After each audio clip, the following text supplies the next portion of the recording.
Ladies and gentlemen, we are live. We are live and back at it again, folks. It's a magnificent Monday night. Happy Thanksgiving to all those out in Canada. But we are ready to get into some WWE Raw here at the Wrestling for Life Network. It's going to be a fun one, folks. Get in that chat, click all the buttons, like, share, subscribe, be a part of the family, be a part of the fun. We got so much to talk about, so much to get into. It's going to be a good one, folks. Let's go.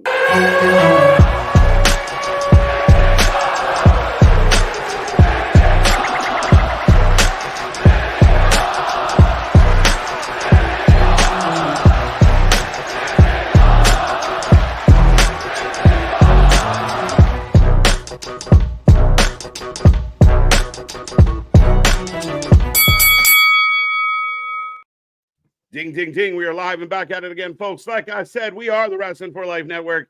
This is another live stream. We are the channel that just watches more live wrestling than anybody else out there. And we are ready to go again with WWE Raw, kicking off another crazy week in wrestling. We got lots to get into, lots to talk about, as I mentioned. But make sure you get in that chat, click all the buttons. I hope everyone out there is happy, healthy, and safe. And you are ready to cap off the night with a little bit of wrestling fun. I will warn everybody, no spoilers. I don't want to hear it. You put spoilers in the chat, we will put you in the penalty box real quick. But it's going to be a fun night tonight. Me and that pretty face have all the reaction to all the action. And we got so much wrestling to get into. But I will remind you, I am Mr. Every Night KJ White, the Iron Man of YouTube. That is Big Nick. Ladies and gentlemen, boys and girls, children of all ages, the Wrestling for Life Network proudly brings to you its YouTube tag stream champions of the world, the Every Night Delight, KJ White. I'm Big Nick, and yes, my guy, we got a women's tag team title match tonight. We got Cody and Gunther going face to face, and I will just say this on the side piece too: let's go Buffalo and let's go Yankees. I've never cheered so hard in my life for the Buffalo Bills. So let's hope they can make something work out. But yeah, let's go for Buffalo tonight, and we'll see how that works. But with all that being said, as that's happening, we will be watching WWE Raw.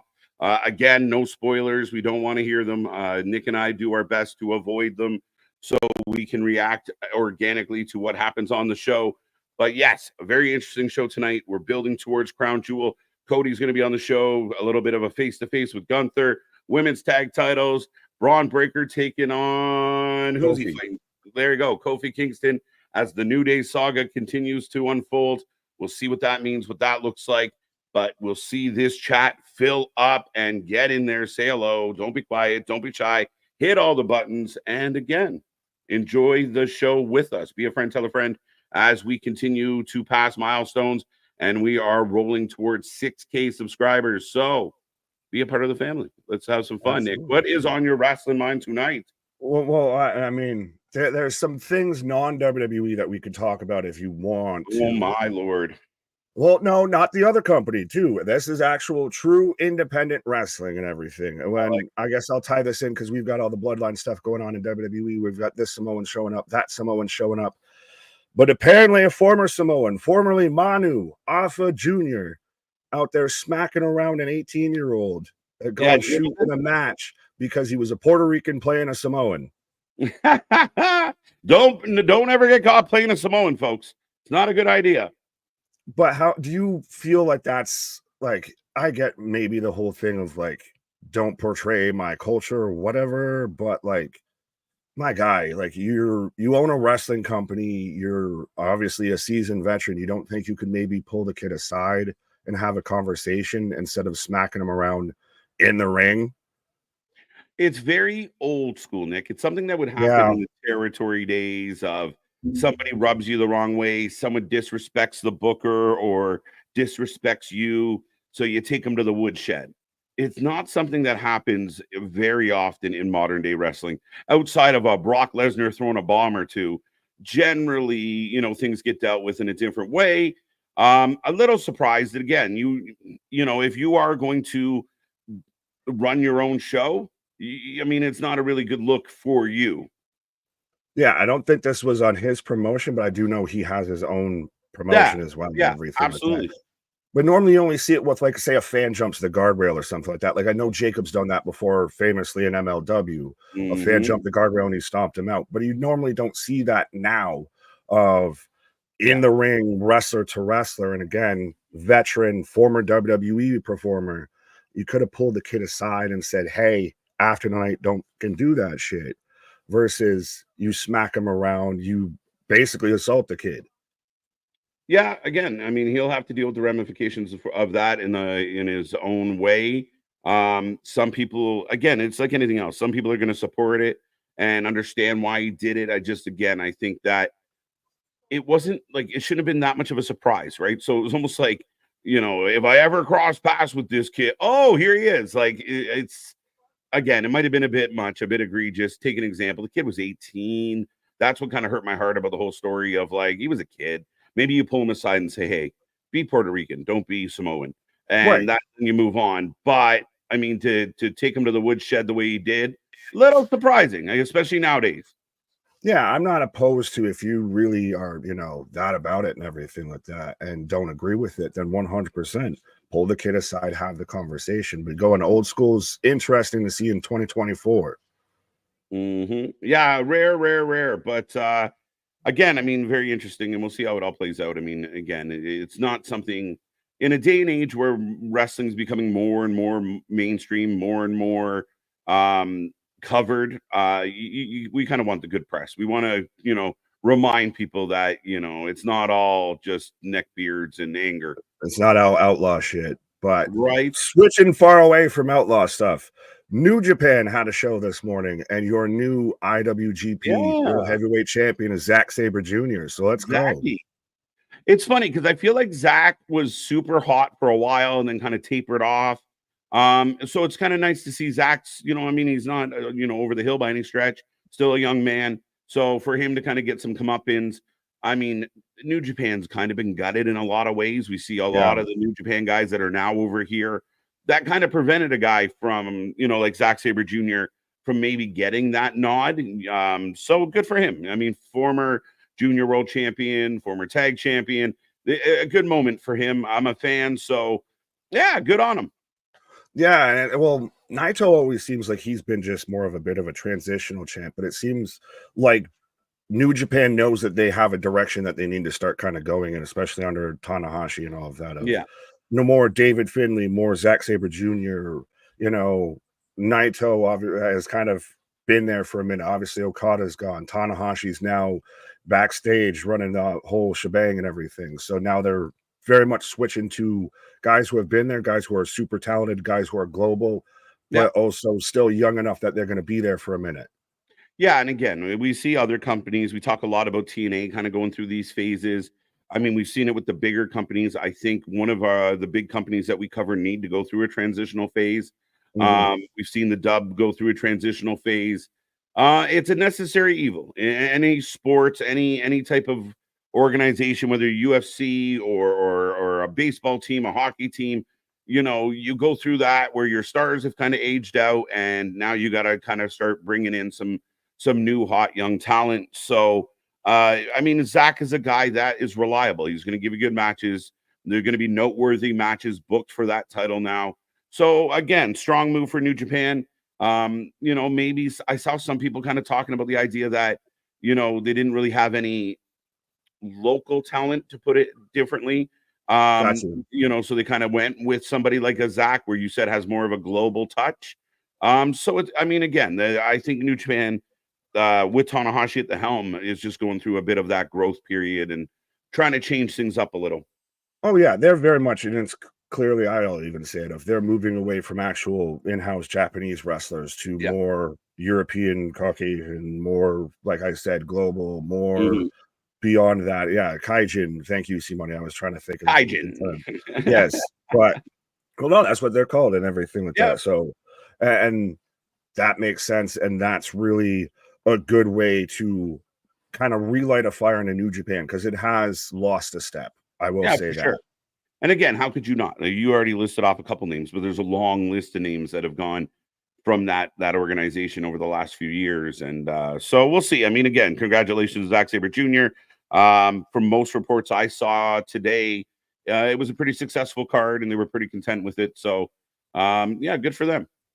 Absolutely. Well, speaking of former New Japan and everything like that. Did you see Nakamura? We've been wondering where he's been, at least, you know, in January 2025, he'll be back over in Noah. So apparently he's just still on loan.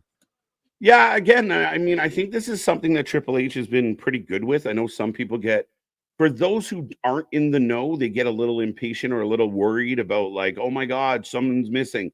We saw the reports. We saw, you know, our favorite dirt sheet writers putting out like AJ's done, and here comes AJ. Right. You know, Shinsuke's done. Oh no, Shinsuke's still there.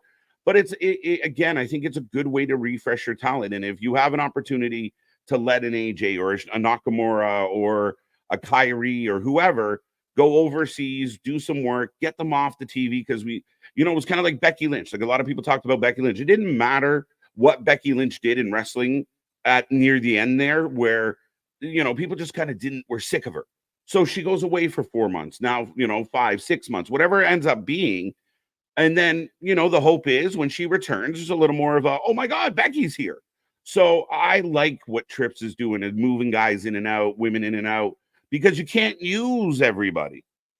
Right. Well, and especially now we're going to see that with the second 2-hour Monday Night Raw. So pivoting back to talking about Raw, but do you think it's going to be interesting that their second episode, 2 hours, is a taped one? Maybe they've figured out the pacing issue that some people felt like they had, what have you.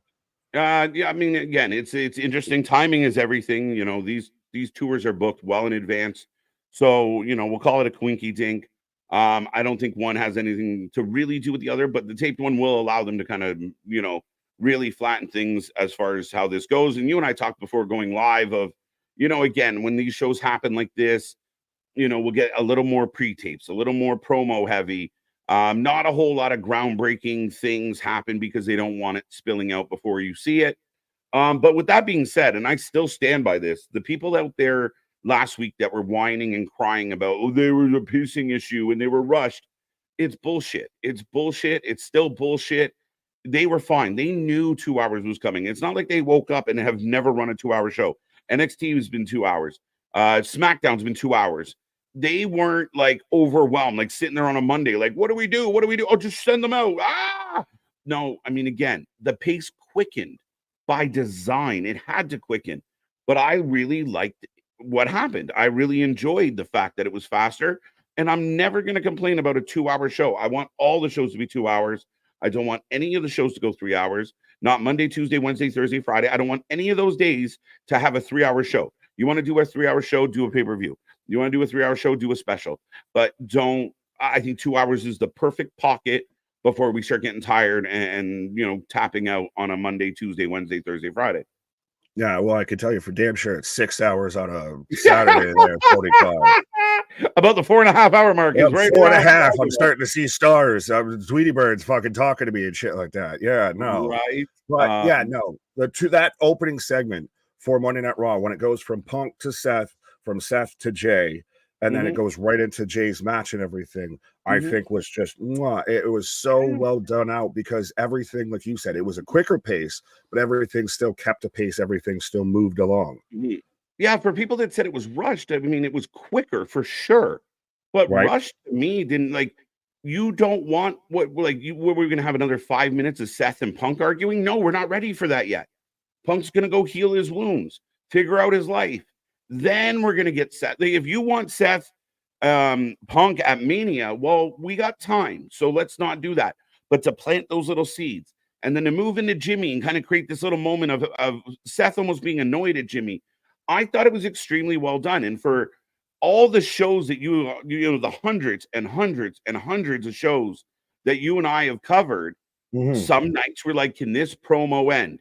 Can this, even if we like the person, we're like, all right, what's next? And then there's a long entrance. Then there's a commercial. Then there's another entrance. And then the match starts. So if they had to rush, quote unquote, sign me up. I'm good. But we all know they're past to quicken. By nature, we got 60 less minutes to do what we got to do.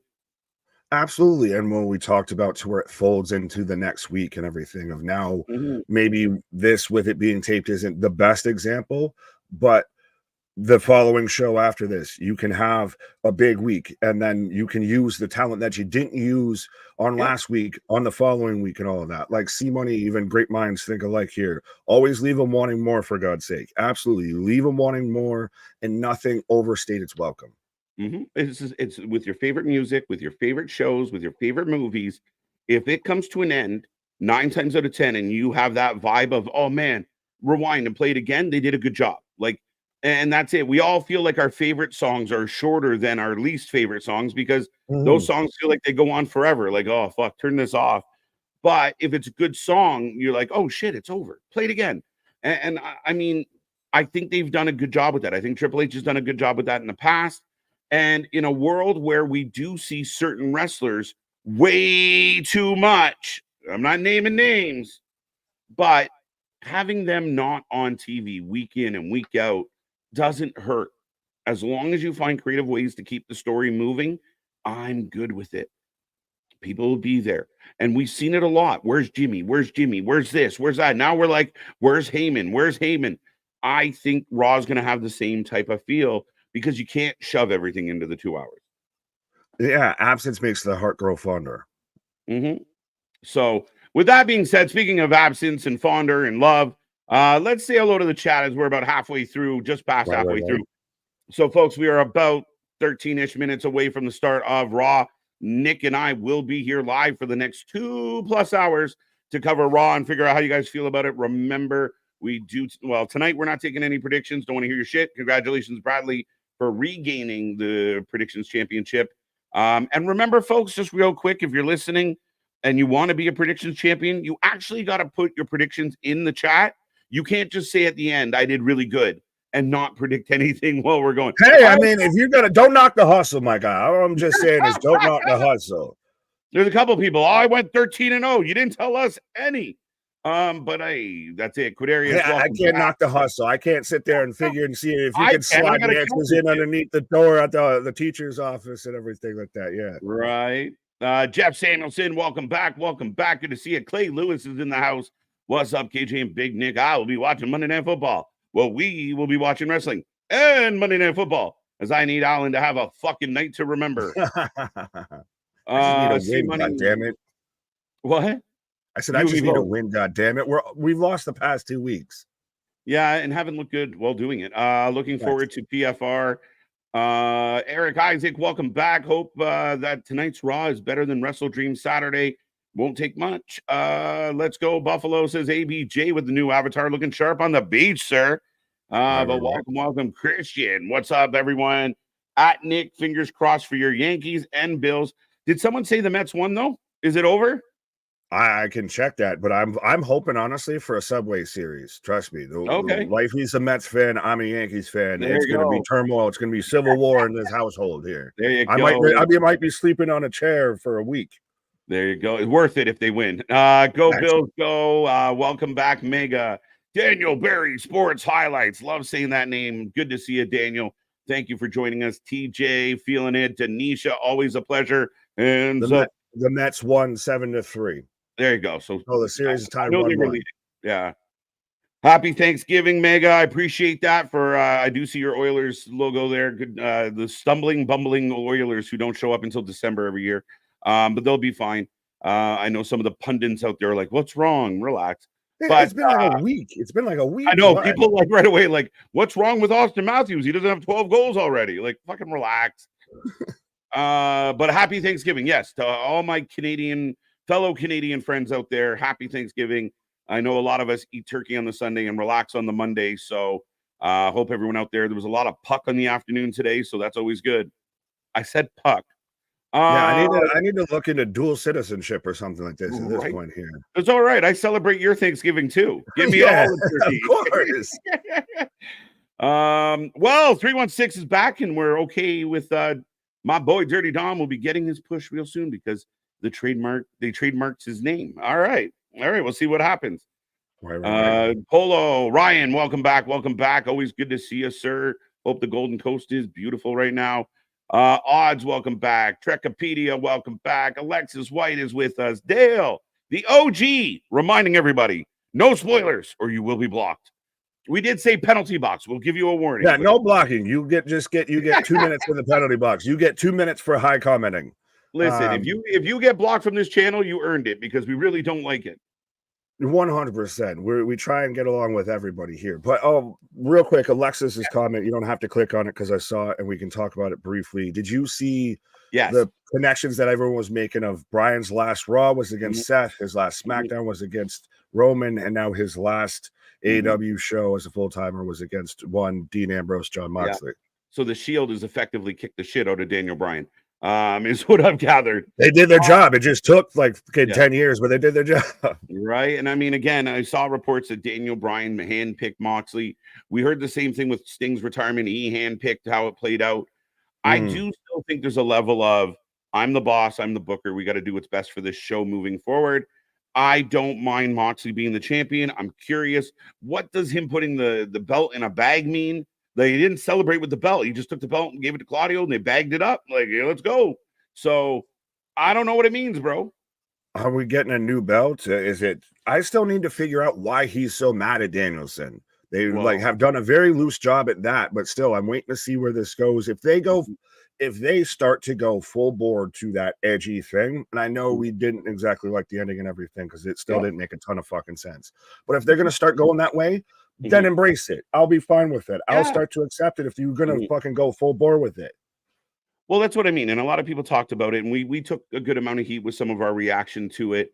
And to me, it's not the fact that it was dark and deep and blah, blah, blah. We get it.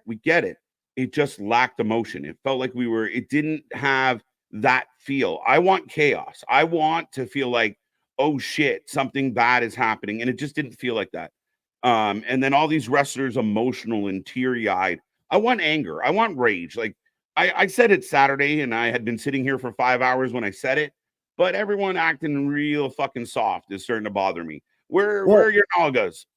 The Yuta turn, I think, is the biggest thing that bothers me. That made just no sense to me. Like, I would have almost liked the ending, like actually enjoyed it, if the Yuta turn didn't happen. If that was Claudio or Pac or whatever, and you're going to finally, all right, we got you, so now we're going to take you out. Fine. I'd be okay with it at that point. But when you get the stupid Yuta turn is what just fucking sent me. Well, again, it's all in the storytelling. And that's what I think bothers me at times. And people are like, oh, they tricked us. Yeah, but you don't chase, like, again, it's a real weird thing when you oh, well, I'm going to fight the guys. No, you find a way not to fight the guys you're actually with. You fake an injury. So on Tuesday, when they do Title Tuesday, Yuta's teaming up with Brian to fight his buddies. Well, someone jumped him in the back and he fakes an injury. Then Saturday, when he shows up, it's more believable. So we're not criticizing the delivery. We're criticizing the process. And you and I, pride ourselves in going, all right, here's the alternative to make it better. Not just, this sucks or this is great. No, but this is why. And that's what I think it was missing. Right. And I 100% agree with that why are you just kicking your buddies' asses? It'd be like if I just showed up and started beating the piss out of you, so then we can hug it out like the next week and everything. So we can trick Anthony and beat him up. Yeah. So we can beat up Anthony next week. You're like, why did I have a black eye to pull this off? You really had to punch me in the face to get this point across here, bro. I could have done without that. Right. Wait, I don't like the idea, and the execution was poor. And my argument is, to me, like we joke all the time, right? Like, to me, Wheeler Yuta's like fetch. Stop trying to make it happen. Yes, it is the fetch of wrestling. Stop trying to make fetch happen. What's good, TJ? Tony, what's up? Are you ready? As we're about 5 minutes away from the start of the show. Christian, we got you. Curtis, Wrestling for Life and Knowledge. KJ and Big Nicky. Big Nick. Bye. I missed the button. The beat. Slamming the good. Like and subscribe. Let's release the good. As we are in triple digits in the chat already here tonight, folks. Join us. Be a part of the fun. We got lots coming your way this weekend or this week. So be a part of all of it. But yeah, it's Curtis. Good to see you. We got to figure out the over-under for tonight, I suppose. You said 8. I saw that at one point. So 8. Right. Damien back with us. Always looking forward to things. We got Alexa, Brandon Carls in the house. Happy Thanksgiving from ABJ. Appreciate that. MDB, the Knee Pad Patrol, is on the loose as always. Boston Gamer, love seeing you, buddy. Hope you're doing well. Sue's with us, yeeting it up. I like it. Lisa Hawthorne also yeeting it up. Love it. Hey, Ed Danny's with us tonight. Nick, slap his laptop. LOL. Watching Wrestling Dream. No, I have a foam brick that my neighbor gave me that's covered in Buffalo Bills fabric, and it's literally called like the bad call brick and everything. And so you can throw that instead of your remote. So you just, it bounces off instead of you break your TV. Yeah, you don't want to kill the maid with the remote. Shout out Bailey Madison. Zack Sabre Jr. needs knee pads. Nah, he's always on his back. He doesn't need the knee pads. What's up, Capone? How you doing? That sounded worse than it should have. Josh Tanahashi is retiring also. I think that's what we were going with the name. I expected that. I think we had talked about this. Yeah. Like I figured once he's already been he's a vet's vet at this point, and once he's now being creative, he's like, it'd be like if Triple H was still wrestling, like if Triple H is taking on Cody at Crown Jewel. I almost said it, Crown Royal. Yeah. But and then we're still looking the show. Like he's eventually going to move back there. Right. Absolutely. Roll Tide. Yeah. Welcome back. John Miles, welcome back. Feeling the pepper. Eric, welcome. We got Ed. Dawn's back with us. How are you doing? Again, thank you for the Thanksgiving wishes. Over under 8 commercial breaks. That's a tough one because 8's a good shout. I'll go over. See if they get 9 in tonight. I'll take a push. I think we hit 8. Right. Julie, welcome. Ed A's with us. We got a couple Eddies tonight. TJ, a couple TJs as well. Odds, welcome back. Phil, welcome back. Punk recently did another pod show. Punk's doing the rounds. He's doing good. We got to get him on here one day. Facts. What's up, Steve G? How you doing? Safid, welcome back. Folks, we're going to skip over a couple of the bigger comments, but we will say hello to George, and then we will circle back to any good comments that we missed. Remember, we do have the super chat, super stickers. If you want to make sure we click on you, those are your only way to guarantee that we do our best and click on more than anybody else out there. But Jason's back with us. Nick, who do you got? I'm jumping down here, but we got Adam. We got Anthony in the chat here, by the way. Steve G, I think the channel may be quiet this weekend, but I'm sure I will have some content up on my TikTok page. Always. Yeah. But I think we're probably doing a collision or something like that. I don't know. We'll figure it out. Scheduled not to. But Ed, what up? Sin, what up? 7-3, huh? That was the score of the Mets game. Thank you. Fair enough. Oh, Josh, as we are about 1 minute away, as I'm getting the end of professional tag. I have, what the fuck do I have? I have 911. Why does that feel? That feels fitting for my neighborhood of having 911 on fucking standby here before Raw. MDB put in the bag. Phil, good to see you. Stoner Jesus, may the blunt be with you. Welcome back, sir. Brother Fluff Salisbury, welcome back. Love the name always. Who else we got in this one? Lots of ads. Dennis is with us. I like it. Good to see you. Anthony, welcome back. If you guys haven't seen Anthony's review of this week's TNA, go check that out as well. Anthony covering TNA better than anybody else on the internet, so go give him some love. And it's always a pleasure to get his takes on what's happening each week on TNA. Wrestling Monday. Let's go. 1, 2, 3, kid. Good to see we already got Sin. Adam Kahn. A shot of Crown Royal. Don't do any harm. Never did. Put some hair on your chest. Yeah, I think I let the Freudian slip out of the bag. I can't even get the fucking analogy out, so I'll just be quiet here for a minute. That was a Canadian slip. Scott Woodford, welcome back, sir. Always a pleasure. Happy to see you. Wesley, welcome back. Damien, we got you. Wrestling Proud, always a pleasure. And Emo as well. I think we got Safit, Mr. Free Larry. Let's go, Free Larry. But ladies and gentlemen, we're moments away from the start of Raw. Again, get in this chat. Don't be quiet. Don't be shy. And we got all the action coming your way. Remember, last reminder, no spoilers, nothing. I don't want to hear it. Just keep it to yourself. And again, enjoy the show. Free Ricky Starks. Let's go. I have forever. Hold. You got forever already? I am about to hold at Together. I stopped right at Together. I put in my. I couldn't stop. What you forever passed by that. You timed it to hold. You just hold it then. Now I'm right behind you. If you were behind before I told you. Well, Forever and together. There we go. Okay.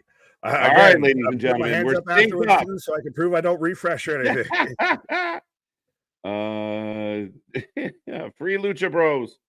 As we have a shot of your women's world champions coming into the ring, or Dressed coming like Chucky. down the hall, dressed like Chucky.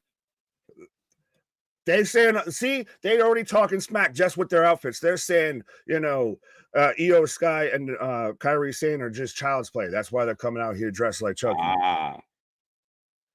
Yeah, so the Lucha Bros are not coming because Phoenix got injured. Yeah, that's the rumor out there right now. At least, again, nothing's verified by anybody that matters. But yeah, for all accounts right now, Sin, we will not see the Lucha Brothers in a WWE anytime soon. I'm just curious. I wonder if Penta will jump ship and just have it Solo, I can see it. Cody getting off the bus. Child's play. Well played, money. Good to see you, buddy. Touche, Tabernacle there. But yeah, we will also see Motor City Machine Guns this week on Friday Night SmackDown as well. In theory. And now Adam Cole, that's why he returned at Wrestle Dream, because he's got the Wolverine treatment. We're going to make you do this till you're 90. Because I got Rhea Ripley on my screen. There you go. Joe Gestatori introducing himself and Wade as Rhea apparently heading to the ring. Well, we're getting the continued shot again. It's become a staple with WWE. It's become a staple of us having 100 in the chat. So let's see if we can make it a staple of 120, 130, 140, 150. Let's go. Let's go. We had over 200 on the weekend. I want to see 150 here tonight. Be a friend, tell a friend, share our link with everybody as we got more content coming your way. And again, folks, we watch more live wrestling than anybody else out there, and we love doing it. Mark Kello, welcome, welcome, welcome. Mark Smooth, I like it. We'll just call you Mark Smooth. Smooth. I'm going to call you Smooth. Smooth, brother. Right? Well, no, you got to read his comment. He had a I got distracted by Rhea. Been listening lately. Been a minute since I've said anything. Y'all do a great every week. Thank you so much. We do appreciate that. Give that some love. We'll give it a star. No, we appreciate it. We love doing these shows. And if it wasn't for guys like yourself and all the fans out there, we would have nobody to talk to but each other. So we appreciate it. Right. And still, well, that's proof positive. Everybody out there that's watching that don't comment, get in the chat. Introduce yourself. Don't be quiet. Don't be shy. Join the fun. We are the Wrestling Utopia.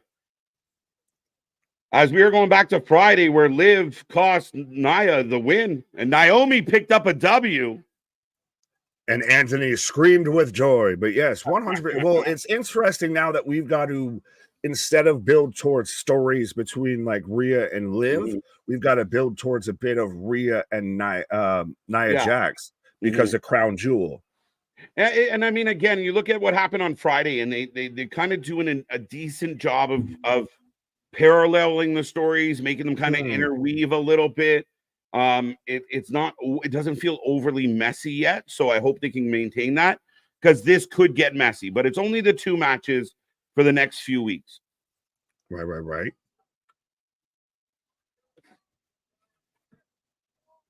Rhea out here cutting a promo as thank you for the $10 super chat from Spaz and fellow Canadian like yourself there. Jiggity. I have to jiggity jam. I had to make sure I said that with the emphasis and so I don't get in trouble. Nicola Grandiola, big up Tony Rings in the chat. Happy Canadian TG and much love chat. Feel like the Wrestling for Life Network are the only ones left that are unbiased and welcome to convo, because it's a fact. As here comes Tiffany. I got a funny clip. Tiffany time already. Did you see the Tiffy clip going around of her slipping on her entrance? Hey, made me laugh. Tiffy time might, sometimes slip up here. Might be slippy time. Out here looking like a dime. Though most fellas out there are hoping for a different type of slip. But anyway, why does Nicola Grandola sound like the bad guy from like Nacho Libre 2? Nacho! Yes, we're out here talking Lucha Libre, and that's your Spanish lesson for wrestling today. We all slip from time to time. And again, she played it like a pro. I got no problem with, when you go live, as much as these athletes do, I mean, we see professional athletes fall on their face constantly. Mistakes happen, but she played it off really well. Like she just laid there and kind of smacked her suitcase. Like, oh, right. And trust me, as two guys who go live, probably more than literally, we sell it more than anybody else out there. We know a slip up or time or two, and you got to roll with the punches. And yeah, I seem to have something in my eye with MDB's comment of hashtag slippy time. I don't know what it might be. But if you're watching, you know. If you don't, you need to be watching. Right. I like this, though. Tiffy giving Rhea shit. So we might get a Rhea-Tiffy fight. This is literally Mean Girls. This is Mean Girls. This is Regina George versus, I can't remember the goth chick's name from Mean Girls.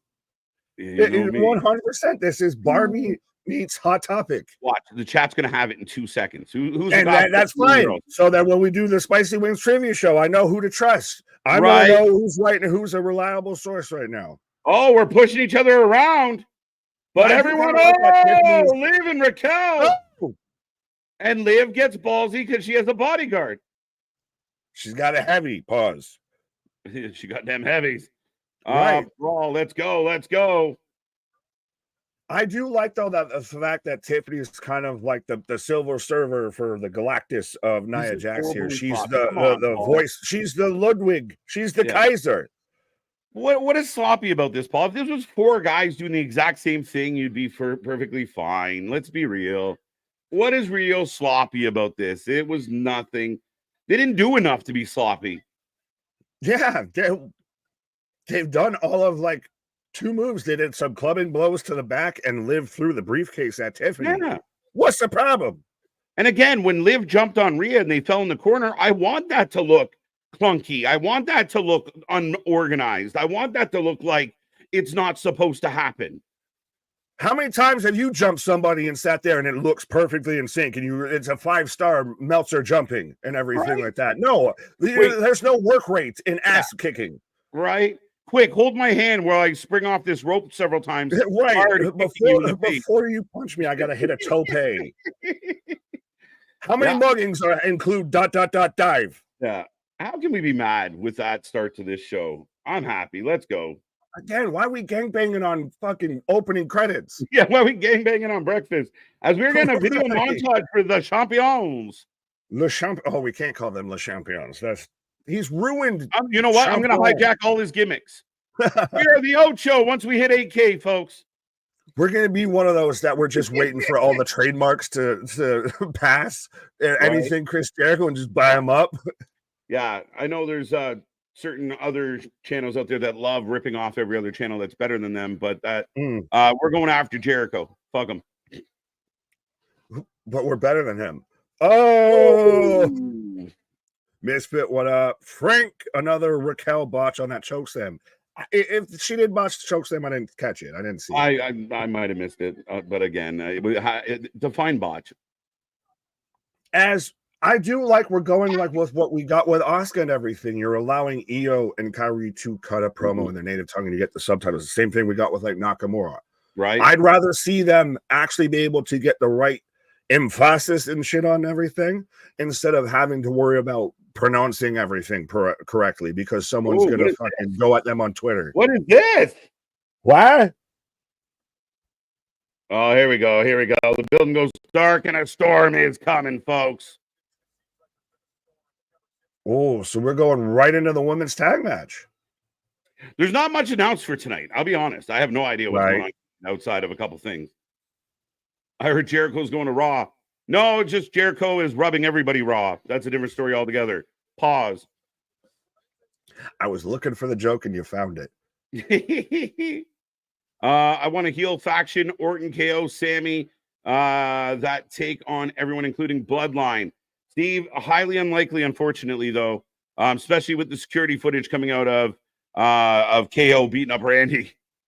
I thought that on Friday, Nick. We just knew that KO did it, but we didn't really see much of it. And then, sure enough, they got security footage of KO just losing it. I love what KO might be here tonight, for all I know. He just shows up. Of Cody tries to call out Gunther. Yeah. Da-da-da-da-da-da-da. Run behind him and start thumping him again. I like it. Unhinged KOs is the best KO. Yeah, he does have that fit and does have that personality, and I thought they were laying it in so thick as we're in commercial break number one. Well, technically it's a commercial, but they're pitching to WrestleMania.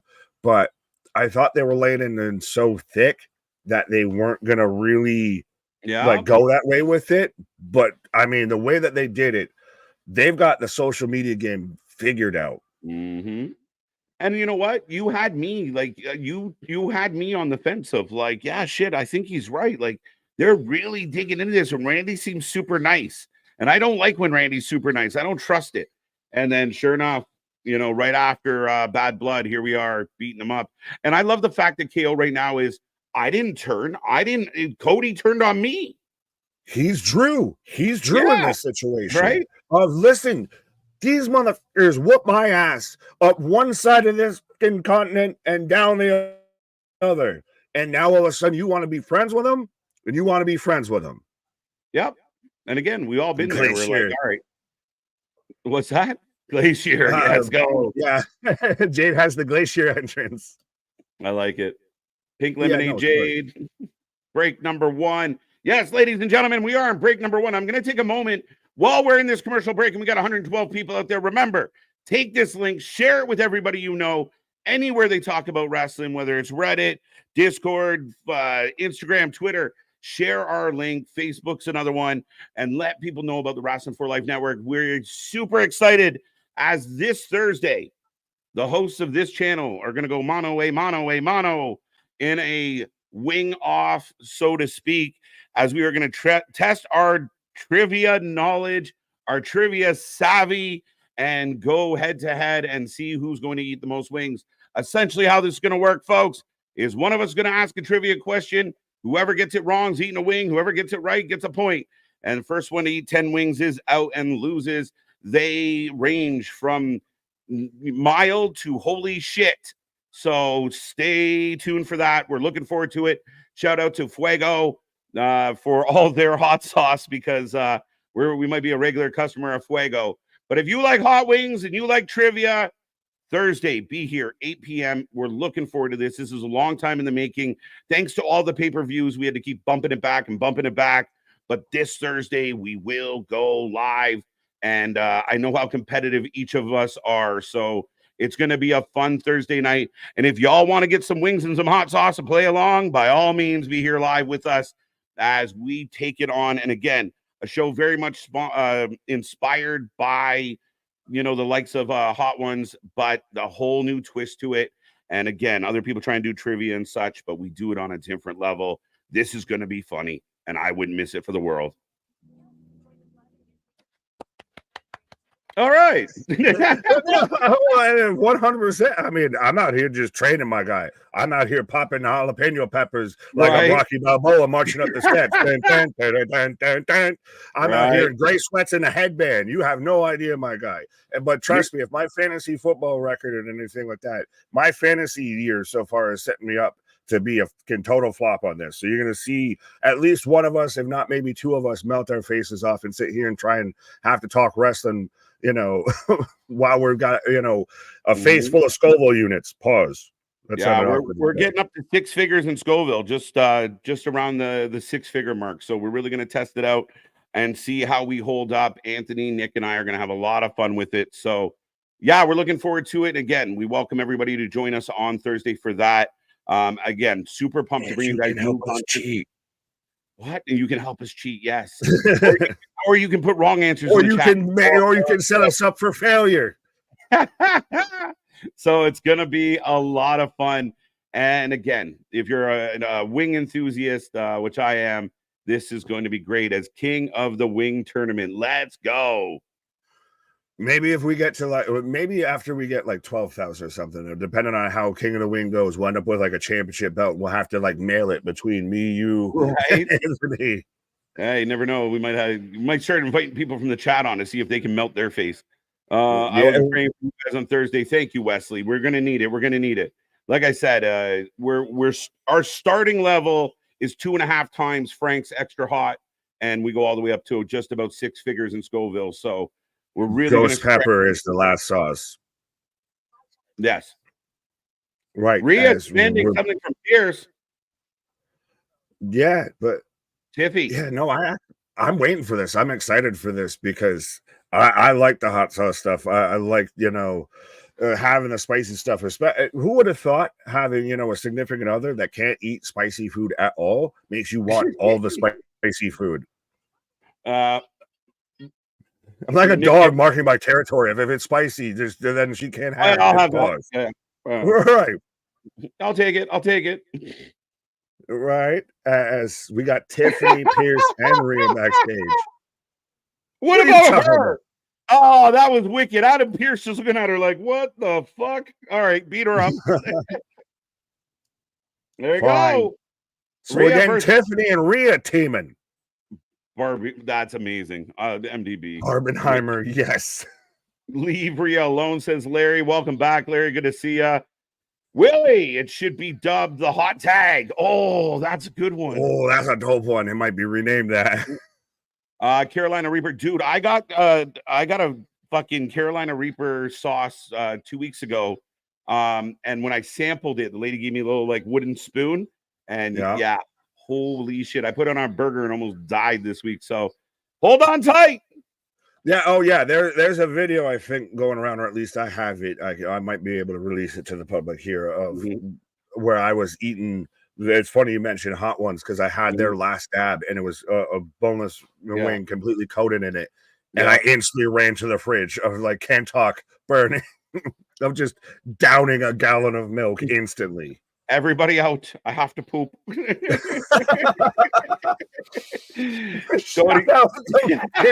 Guy reference just out of nowhere. That just popped me in the back of the head. As here comes damage control, folks. Cody treating Roman like Tony treats new wrestlers, and KO is Wardlow. I like that a little bit. Gobbledygooker with extra hot sauce. I'm not eating the gobbledygooker. That sounds gross. Well, you had turkey the other day. So it's just turkey with hot sauce. Yeah, if there was a dude in the turkey, I'd be upset. King of the Wing. Oh, by the way, thank you so much, Paul, for the super chat. Anthony, I got your back. Fuego del Sol. Let's go. I do like the hot tag. That was cool. The hot tag. I mean, we bounced around a couple names. Willie, where were you on that one, buddy? No, that's wicked. Right? We might have to that's like the bonus round or whatever. We're going for the hot tag. That's where you phone a friend. Yeah, that's where we cheat. Yeah, you get one hit on Google. Yeah, I think it's going to be a lot of fun, folks. And again, we're always trying to come up with new and exciting, fun content for you guys to dive into. And we thought, what would be more fun than watching us die on screen? Absolutely. 100% often imitated, never replicated, never duplicated. We innovate instead of imitate. 100%. As they're introducing the champs. So, folks, let us know who you got for this. No. And if I see the audience go a certain way, no, fuck it. Just let them have it. All right. You know they're going to cheat. Not on the line. It's a title eliminator. But that's what it is. It's a title eliminator. So let us know who you're taking for this. Yeah. It's funny when you sample hot sauce in public. I don't know anyone else is you go to these little events, these little fairs. Yeah. And you sample it and there's 6 people standing around you and you're like, I'm good. And the tears are rolling down. It's nothing. It's nothing. In the corner. As we're off and running, ding, ding, ding, folks. I'm gonna do the Homer Simpson and just drink a wax candle before we go live. Like a Destiny's Fate for the win. Taylor Johnson back this week, Nick. There you go. There you go. You mean Tyron? I need Alan to do a whole bunch of shit. Well, right now it's 0-0 at 12:03, and the Jets have the ball, and I got a commercial on the ball game. Right. As tagging to Bianca. How do you feel? I'll ask you this. I'm sorry if you were going a different way. Go ahead. I will ask you this. How do you feel about the conversation I've seen going around that feels like Bianca's misused, she's held back in all of this? No, they're dumb. Dumb. Again, fickle fans don't get shit. Again, you can't have Bianca. you remember a few months ago when Bianca was like, she won the belt, then she feuded, and then won the belt again, and she was just always around the belt. And people were getting sick of her. We saw it in our chat where people were like, oh, enough of Bianca.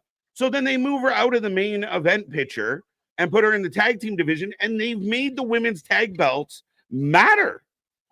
And she's doing fine. Like, she can't be at the top forever, or she becomes Becky Lynch. She becomes Jera Hogan. You have to cycle out. Absolutely, absolutely. And she's phenomenal. Well, she's still one of the top women's wrestlers in the world, point blank, period.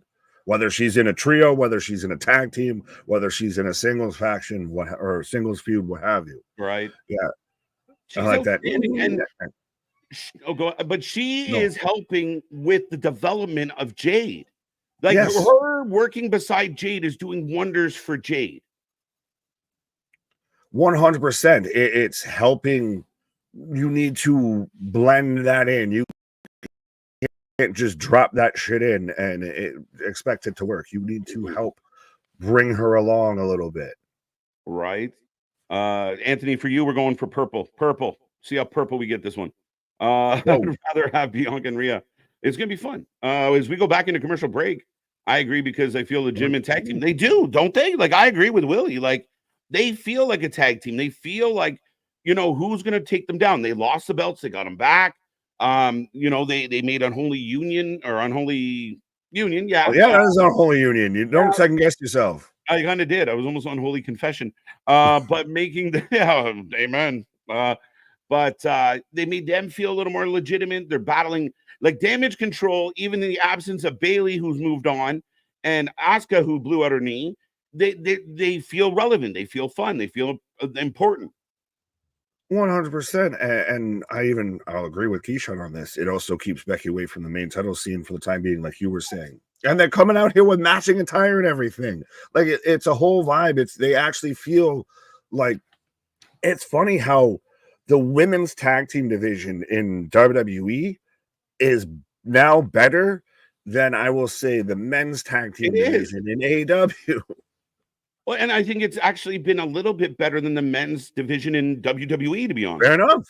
Yeah, to be honest. That's actually valid, because we had to bring in new teams. We were more excited because they're bringing in new teams, bringing back teams and everything like that, because they have tag team wrestling as a whole has been struggle bus. And I agree with Anthony completely. Like, the IWC gets annoying because Bianca is probably one of the best in WWE right now.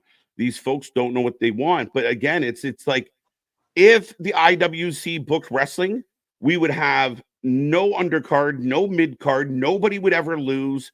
Everybody would be champion. Oh, wait, we have that in one company. Never mind. But that's what it would be like. Like, oh, they lost. You ruined them. Oh, Bianca's got to always be at top. Well, then Tiffy can't be up there, or Nia can't be up there, or again. And then the minute you give them that, they're all, we're sick of this person. We're sick of Cody. We're sick. All these people freaked out. Well, Cody, finish the story. Is the story finished? All right, give the belt back. Like, what the fuck do you want? Yeah, fickle. I know Danielson retired from being a full-timer. He's still going to be part-time. I saw people saying that Bully said, well, I don't think this is going to be his last match. No shit. He's still going to be partially a wrestler. He's not done, but yeah. Yeah. If you guys make a belt, it can be the bling of the wing. I like that too. People bitching since Friday can't comprehend KO is a bigger star than 4 middies in a tag. That was another interesting thing. And thank you, Spaz. I said this on Friday where people were like, I can't, what the disrespect for Lash Legend and Jakara. Whatever. We're trying to build a main event story, guys. And again, they still got their match in, but we can't. You could have given it time. I will say you could have given that time. They didn't need more. They got what they needed.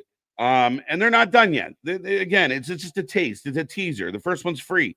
But no, again, that was borderline squash. With a distraction, which saves face. So that's what I was okay with. Give me 4 or 5 and I would have been fine. You give me 2. Yeah. But again, I want Bianca and Jade to look like absolute beasts. So them going, that's the Tony Khan booking of, you're going to go You're It's gonna a go 4-minute match versus a 2-minute match. We're You're gonna gonna get go at least 2 more than minutes that with with this. nobody, but it's still they're again your superstars, but they didn't just lose clean, they got distracted. Well, I Squash. got a big ass spear by Bianca, and I got it's 3-0 now.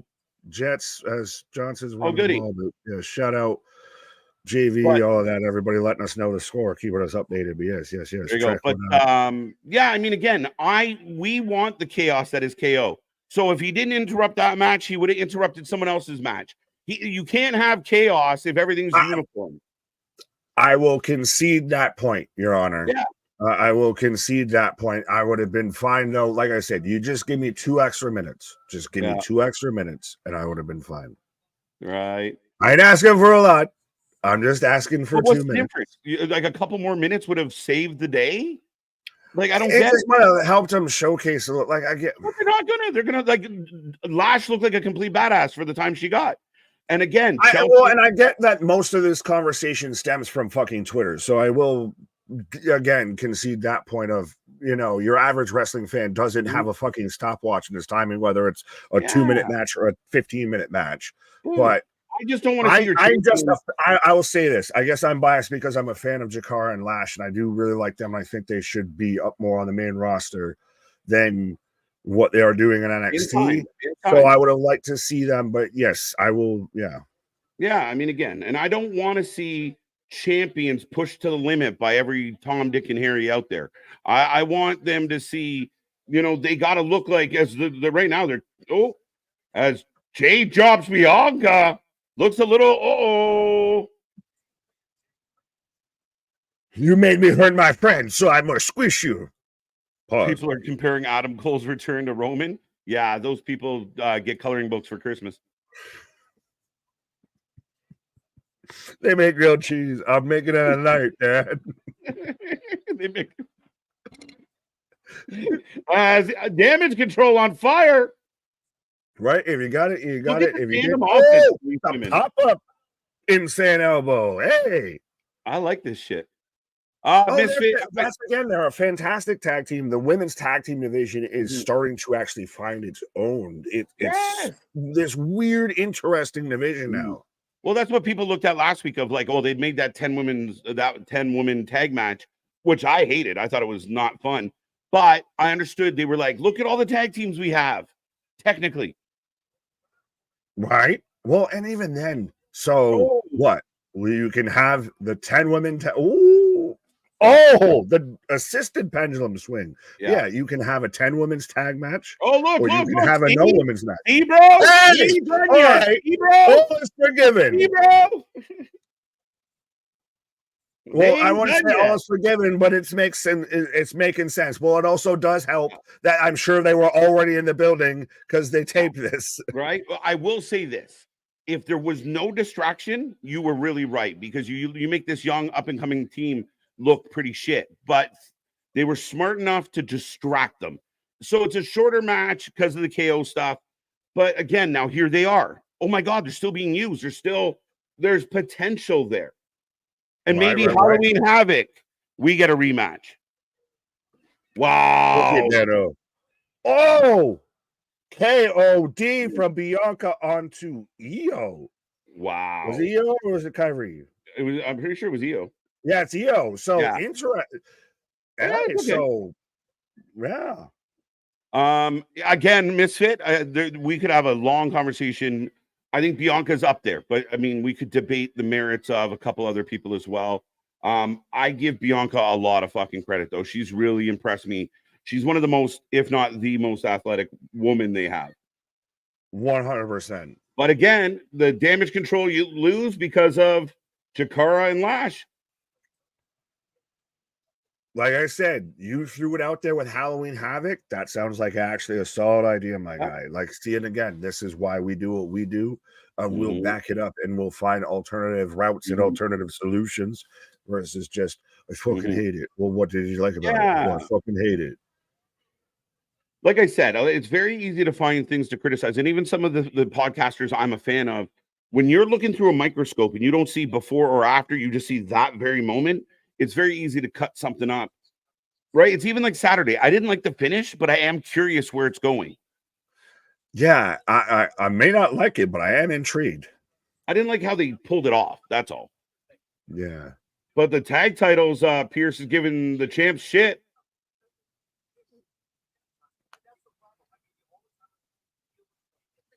Right. But so he's saying I gave you all the time in the world to deal with your Damian Peace problem. So we do need to actually have challengers for the tag team titles. Tag team tournament coming for the Raw titles. Well, we're starting to see an emphasis on tag team wrestling here, but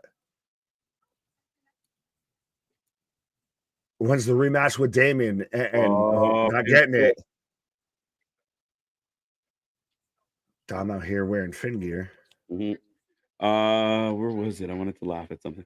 I'm so sick of Rhea being overexposed on TV. Know who gets more exposure? Liv! She's on my TV right now again. 316. I love you. I say this from a thing of love, from a place of love. You made me slam my shit just getting at that comment saying that this woman gets overexposed. You're talking about one of the best professional wrestlers doing it. Not male, not female, one of the best pro wrestlers doing it. She gets overexposed. If that's overexposure, then what the fuck is going on with everybody else? Right. Again, it's funny. As we are getting a little bit of a hype packet for SmackDown from Columbus, we will be here live on Friday for it. And they're building up this bloodline storyline. Where's it going? Beautiful transition. I'm with it. And the little things that I like. Pierce explains why the tag titles haven't been defended.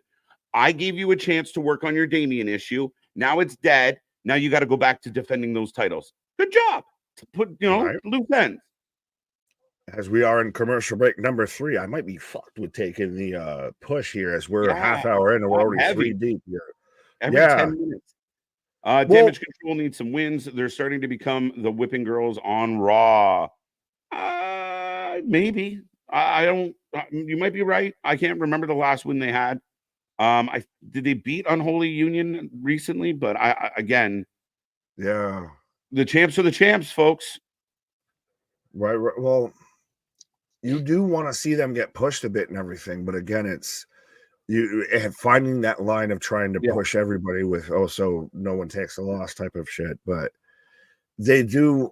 I think they've been kind of down and dirty and been done. They've been down hard since Dakota Kai got hurt, since Asuka's been out, and then they kind of pretty much they were on the back end of the losing end of the whole Bayley feud. So they've already been a little, underground there. So we need to claw back. I think they've done well with EO and Kyrie. I love them. I'm a big fan. Maybe that's part of my Sky Pirates. It's NXT. It's running it back finally. Do the one chip challenge on stream, maybe. Yeah, maybe. We'd rather have more fun, more involvement. Like, y'all really gonna want to watch us just sit here? We don't say anything. We just pop up and we just eat the chip, and then you just see us suffer. Right. Tiffany was right. Pierce can't control the show. I love that Pierce came out and was like, I don't want to control the show. I want the chaos. Tune in next week. I booked it that way. I drafted it that way. Yeah. JD finally getting some merch. Yeah. They've added some stuff. First and goal. Bills. Let's go. Allen, run it in. 6-3 now. It's 6-3. Oh, they got in. Woo. Yes. Tag team tournament for the title. We think we hit the extra point. Well, I hope so. That makes me nervous. Fucking kickers are the bane of my existence, my guy. I'm a fucking kneecap every NFL kicker. Right. Just go on a fucking vengeance war. Yeah, Asuka's still going to be out for a little bit. I think she's been out for like 4 or 5 months now already. But again, the knees are a tricky one, right? We've seen a lot of athletes go through those knee surgeries, or I think hers was a knee or an ankle. But yeah, she'll be back. I believe knee. I won Not Joe Hendry, but on knee. Yes. Nice, AB. I like it. Carlito is submitting towards Raquel. Maybe. How you doing? How you doing? Do you know I eat apple? I spit in the face of people who don't want to be cool. Have you seen this? Have you heard about this? Right. But ladies and gentlemen, we're on commercial break. The show's rolling through. And yeah, we got lots coming your way still. We got to figure out what's up next. But yes, there is going to be a tag title tournament for the Judgment Days belts, as they are going to be forced back into that tag team division. Now, according to Pierce, that you're done with Damien. Damien and Bad Bunny for tag champs. Don't fucking say that too loud because they might do it. I mean, again, I'm okay. How soon do we get a show back in Puerto Rico? Well, and that was the interesting question of, like, going into Bad Blood, even if Damien wins, does it dead the feud? Do we move on from, Finn and Damien now? Yeah, it's interesting because Finn still seems to be holding that torch. So they are still kind of selling us on that. Oh, we got, bro, I'm loving American Made. They are just rock there. Charlie Day with rock flag and eagle. Gonna climb the mountain, gonna drive a big truck. They're out here in a Humvee and everything. America, fuck yeah. Fuck yeah, coming again. When Canadians think about Americans, this is the visual we get. Yeah, this is what Canadians think of Americans. You think of plaid and big beards and beavers and maple. We think politeness. You sent us the thing in the group chat of, we've convinced them we're nice. They think we're nice. No, you wait. You see this man post stream? He's not nice.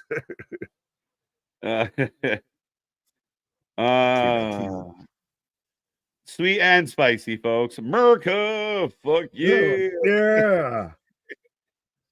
Oh, this ain't going well for you in fantasy right there.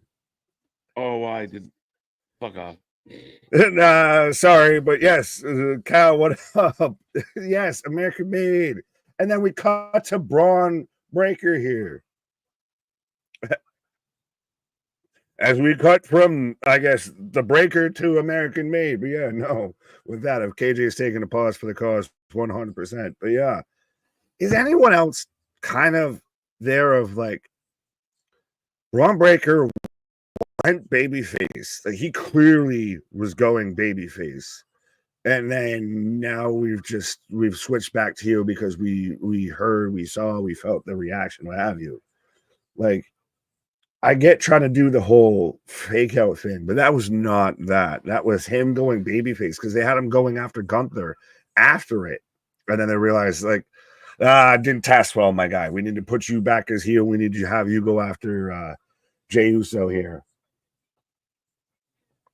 I'm halfway waiting for a Scott's brother or a Scott's son to, be done playing football and he can start, being a tag team partner with his cousin there. 360, we're moving on. I think this was the plan the whole time. Really, MDB. I digress. Do tell what breadcrumbs, what cliff notes did they leave you that thought that was going to be the plan? I mean, it makes sense.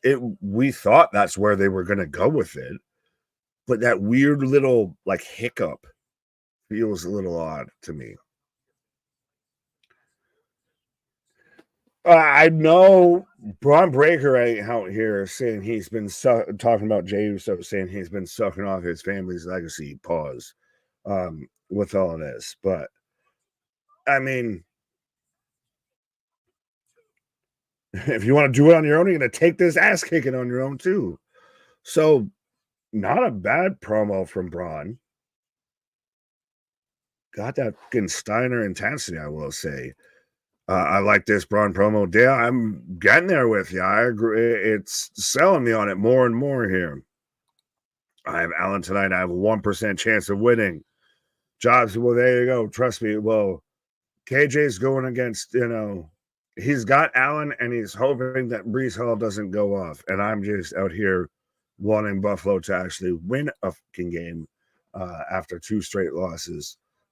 But I got Tessitore and Barrett right now. Oh, we're getting the sit down from last Saturday between Big Bronson Reed and Adam Pearce. And I love this is such a little nuanced touch and everything to me that Bronson Reed is out there wearing a big Van Vader shirt. He's wearing the Mastodon Vader shirt and everything. So it's nice to see Raw kind of lean a bit towards just the big meaty men. We're going to go to the big heavies that are out there and just destroy people because of how fucking big and dominant they are.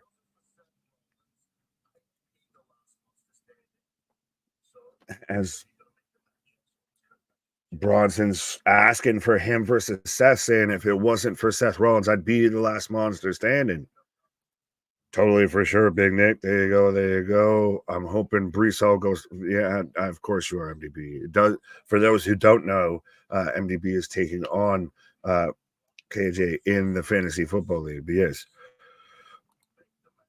Bronson, the next show on Cartoon Network. Yeah, instead of Ed, and Eddie, we're just gonna get big meaty men. When are we going to get Big Papa Pump cutting promos in the ring with Braun? I don't think we're going to get that. Like I said, I'm waiting for his kid to be done playing football, and he decides he wants to be a wrestler too. And you get those two as a tag team. We get a reincarnation of the Steiner brothers. Polo saying promo is fire. Leaving this segment right now. I know we had talked about this, especially KJ had mentioned it before earlier, of this being a tape show.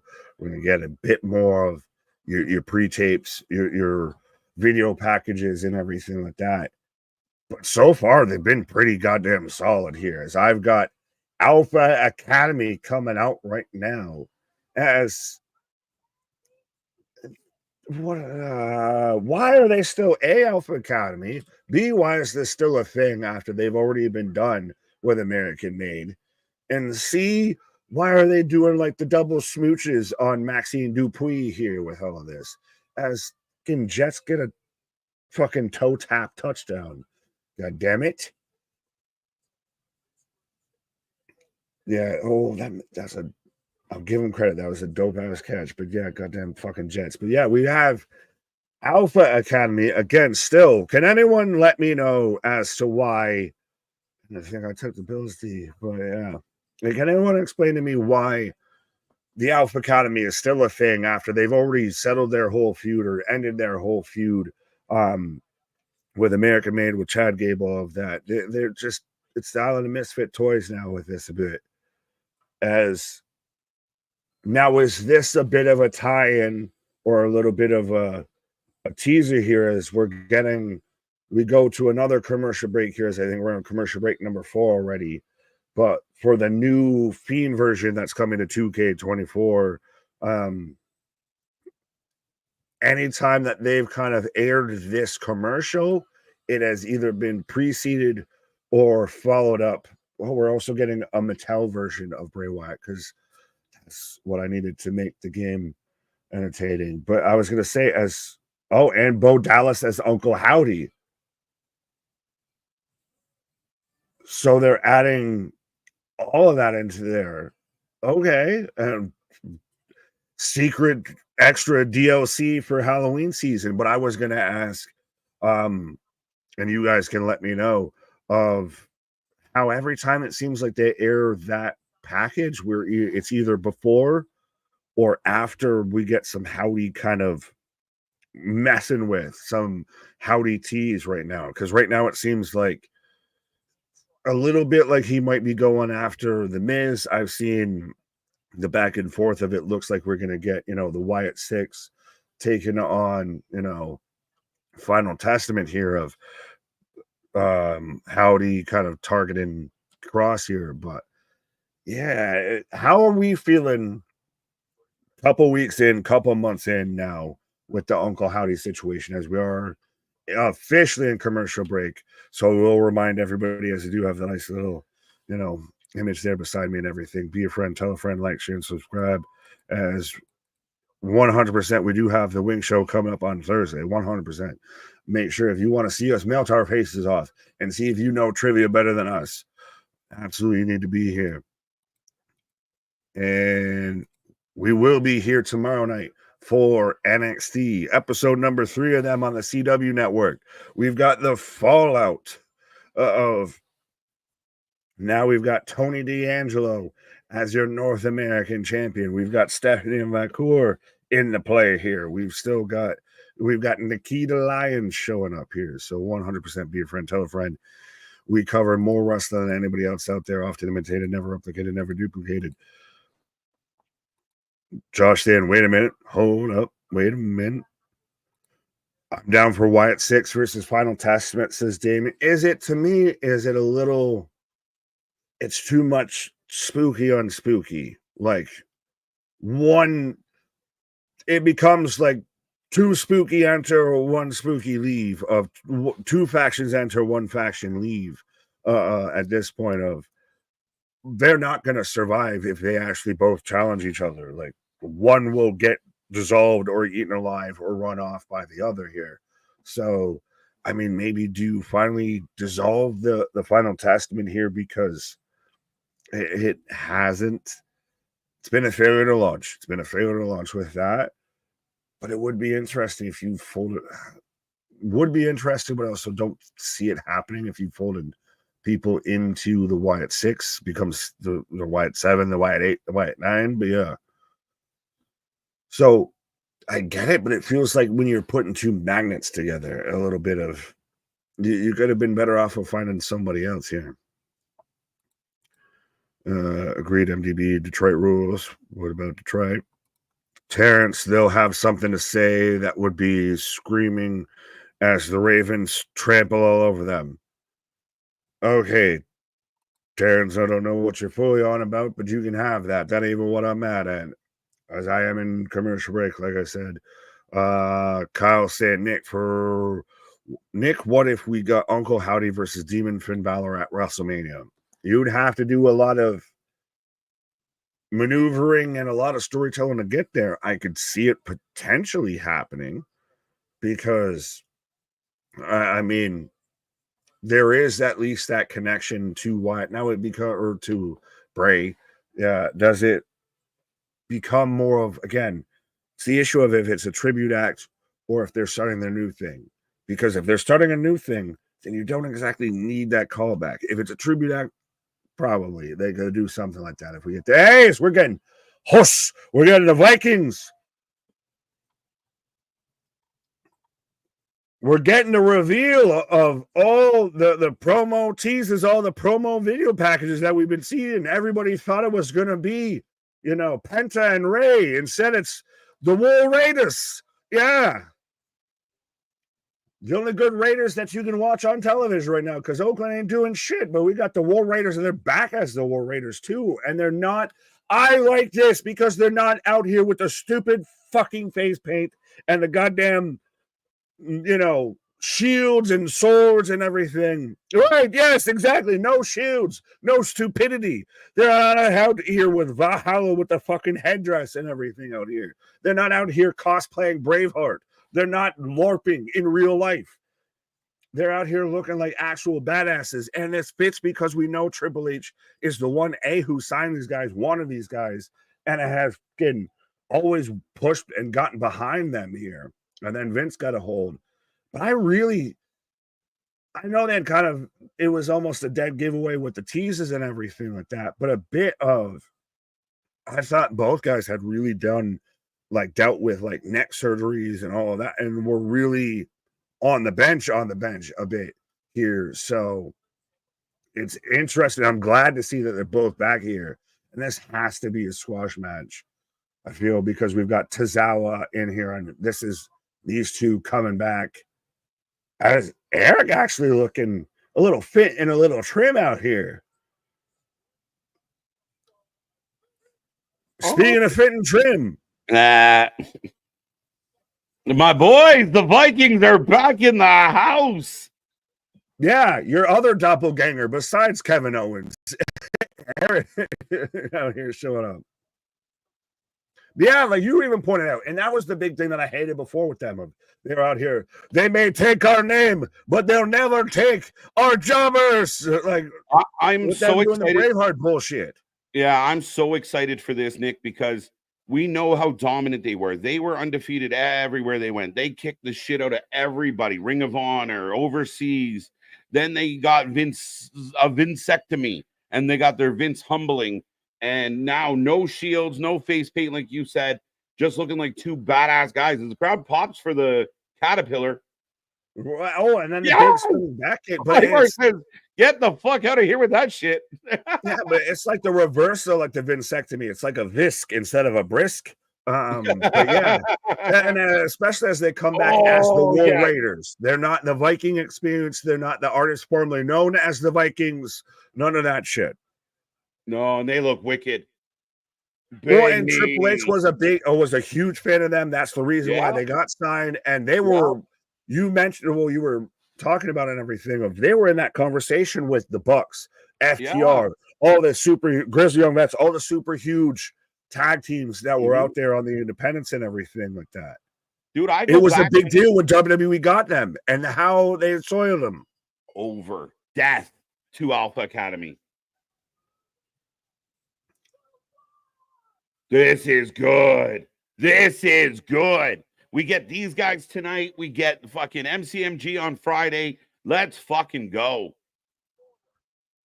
Well, and that's a step forward. So that's the first match in the tag team tournament is now the War Raiders showing up. And I thought both guys were like seriously sidelined. So I didn't think we were going to get them back.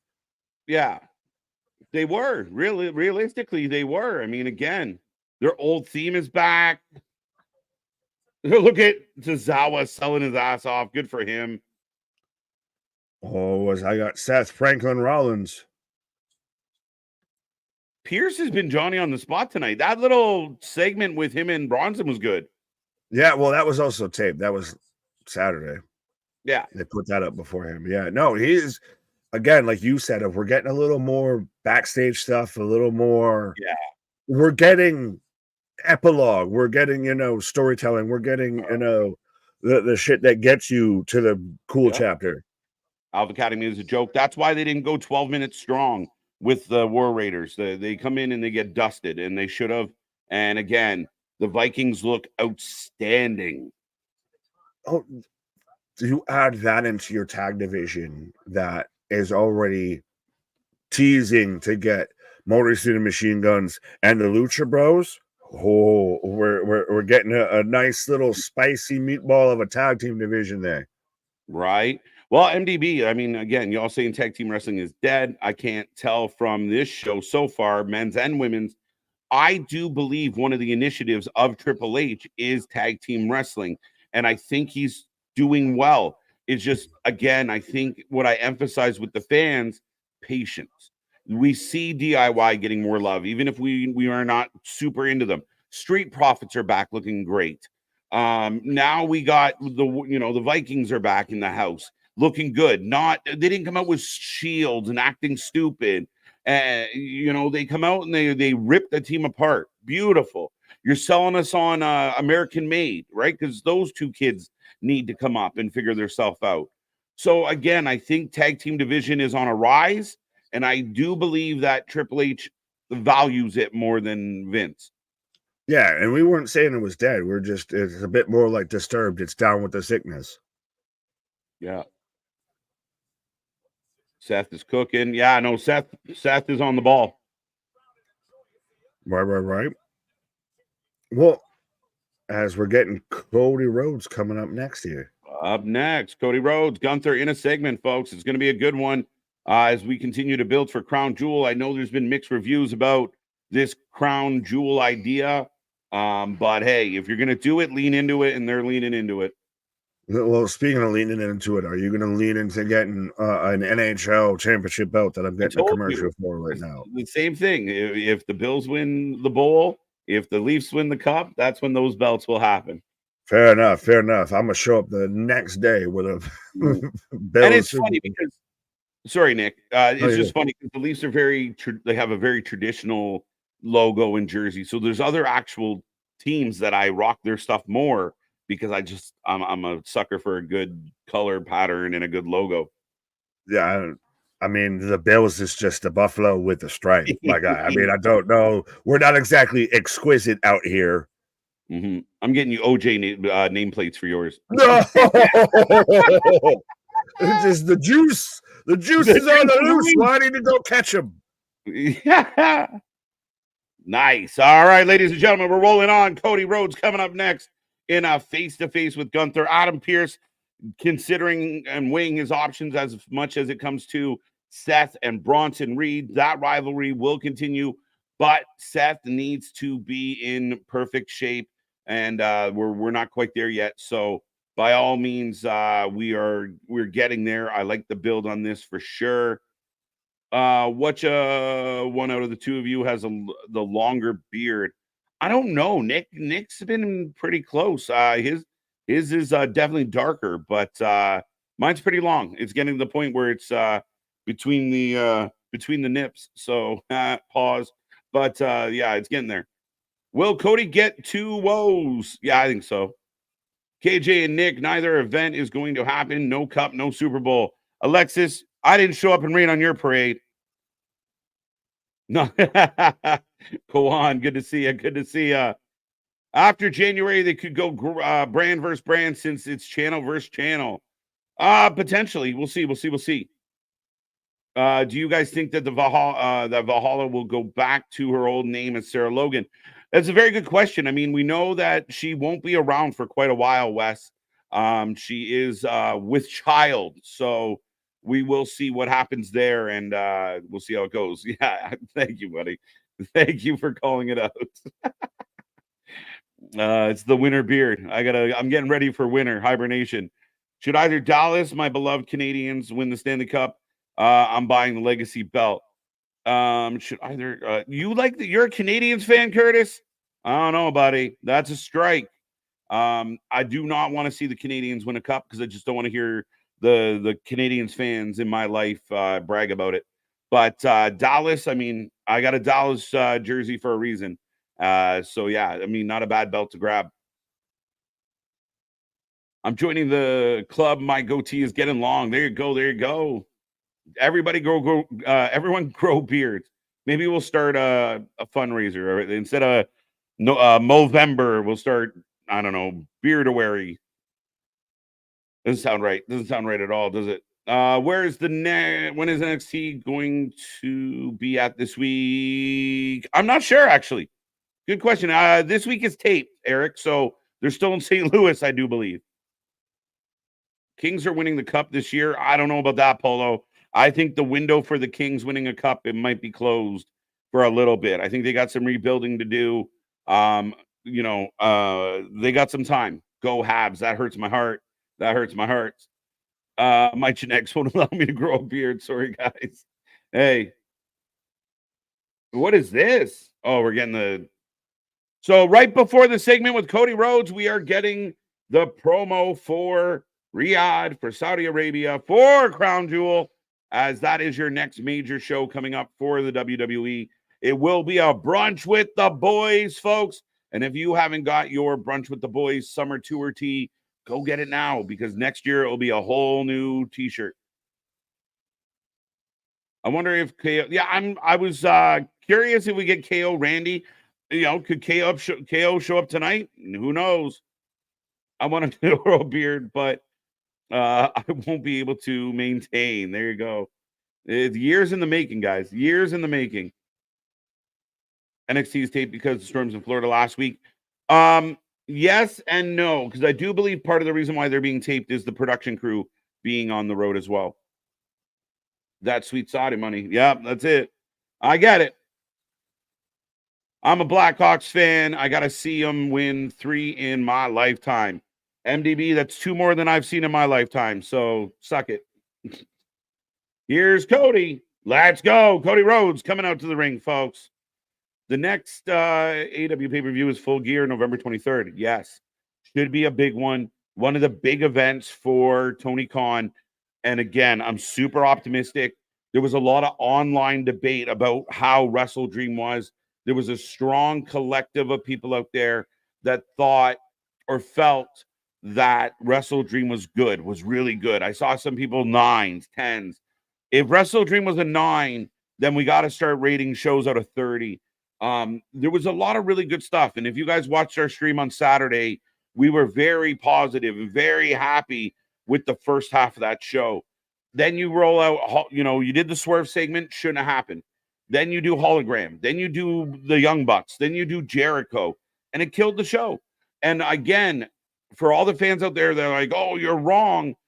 Go listen to the crowd in the building. That's always the biggest standard. There you go. Something, Cody Rhodes. American Nightmare, Cody Rhodes. Mr. Golfer, not feeling it. I've been growing a beard for 2 years. Bash, good stuff, good stuff. I don't even know what my chin looks like. I haven't seen it since 98. Did you see the NXT hotel report about the fan? Yes. Trekopedia, one of the weirdest stories going around. And I saw some wrestlers poking fun at it. But apparently a gentleman wearing a Rey Mysterio mask was escorted out of the hotel not once, but twice for trying to capture pictures of the lady's feet. Some people like feet. I don't get it, but do you, boo-boo. Just, don't be a weirdo. Cody's super over. I know not everybody loves Cody. I'm not a diehard Cody fan at all. I like Cody. I think Cody's good. I understand why he's champion, but I can't deny the fact that he's over, that he's selling shirts, he's selling merch, he's clean cut, a face of the business. So I understand it, but at the end of the day, I like the fact that there's good discussion about Cody Rhodes. Detroit has won 3 in my lifetime so far. I know. Some of my favorite Leafs won cups with Detroit. I can confidently say I will not be watching Full Gear. Anthony, you'll be here with us. Come on now. What do you want to talk about? Let's go. Cody equals money. Yeah, love him or hate him. The crowd in the building love him. Wrestle Dream was horrible. There was a lot of horrible elements to it. And again, if anyone out there is trying to convince me we're the best wrestle, then I shouldn't be watching Jericho rub his gut on Mark Briscoe's face. I shouldn't watch the Young Bucks have a horrible match that wasn't as good as the match on the pre-show. You got the Outrunners over as fuck, and then you got crickets during the Young Bucks. That's an issue. And listen, AEW fans out there, the diehard tribalists, just be honest. Be honest. Imagine one of your favorite sports teams aren't playing well. Treat it like that. There was good things at Wrestle Dream. There really was. I thought Willow's match was outstanding. I enjoyed it. I thought, obviously, the triple threat match, one of the best matches of the year. Solid, strong. But a lot of stuff didn't work. And including the ending. And a lot of people, that's how. No. You got to create urgency. You got to create anxiety. You got to create emotion. And when everyone just feels like they're going through the steps, like an old, one step, 1-2 step, that's a problem. And to me, it lacked that. And doing grandiose stuff, like sticking a needle through someone's cheek or putting a bag over someone's face, only works if the storytellers tell the story properly. Cody Rhodes, corporate stooge, very much so. For better or for worse. When is NXT Halloween Havoc this year? The 27th, I believe, of October. It's not next weekend. I think it's the weekend after. That's going to be an amazing weekend here on the channel, Kyle, as we are going to do Bound for Glory and Halloween Havoc on the same weekend. Are you intrigued by the in-ring debut of the gold standard Shelton Benjamin this week versus Lio Rush? I'm intrigued by Shelton being in AEW. I don't necessarily love the signing, and I've been vocal about them signing Shelton Benjamin. But here comes Gunther. But for Shelton to take on Lio Rush, who apparently just re-signed with AEW again? No. What does Lio Rush weigh? 97 pounds? Shelton Benjamin should beat him in 4 seconds. Period. I want to see Shelton fight good talent. And I'm not saying Lio doesn't have any talent, but Shelton, again, a vet, a guy that brings power, and you book him in this match, why? It's a clash of styles. Put Lio Rush in there with hologram and let Shelton fight another heavyweight. But that's just my take. Wrestle Dream, hosted by Tony Kruger. I can't wait for January because AEW joining Max. It should be fun, Wesley. Again, any chance we get to expose wrestling to more people is always a good day at the office. Cody Rhodes is the joke. That's a good one. Yeah. Yeah.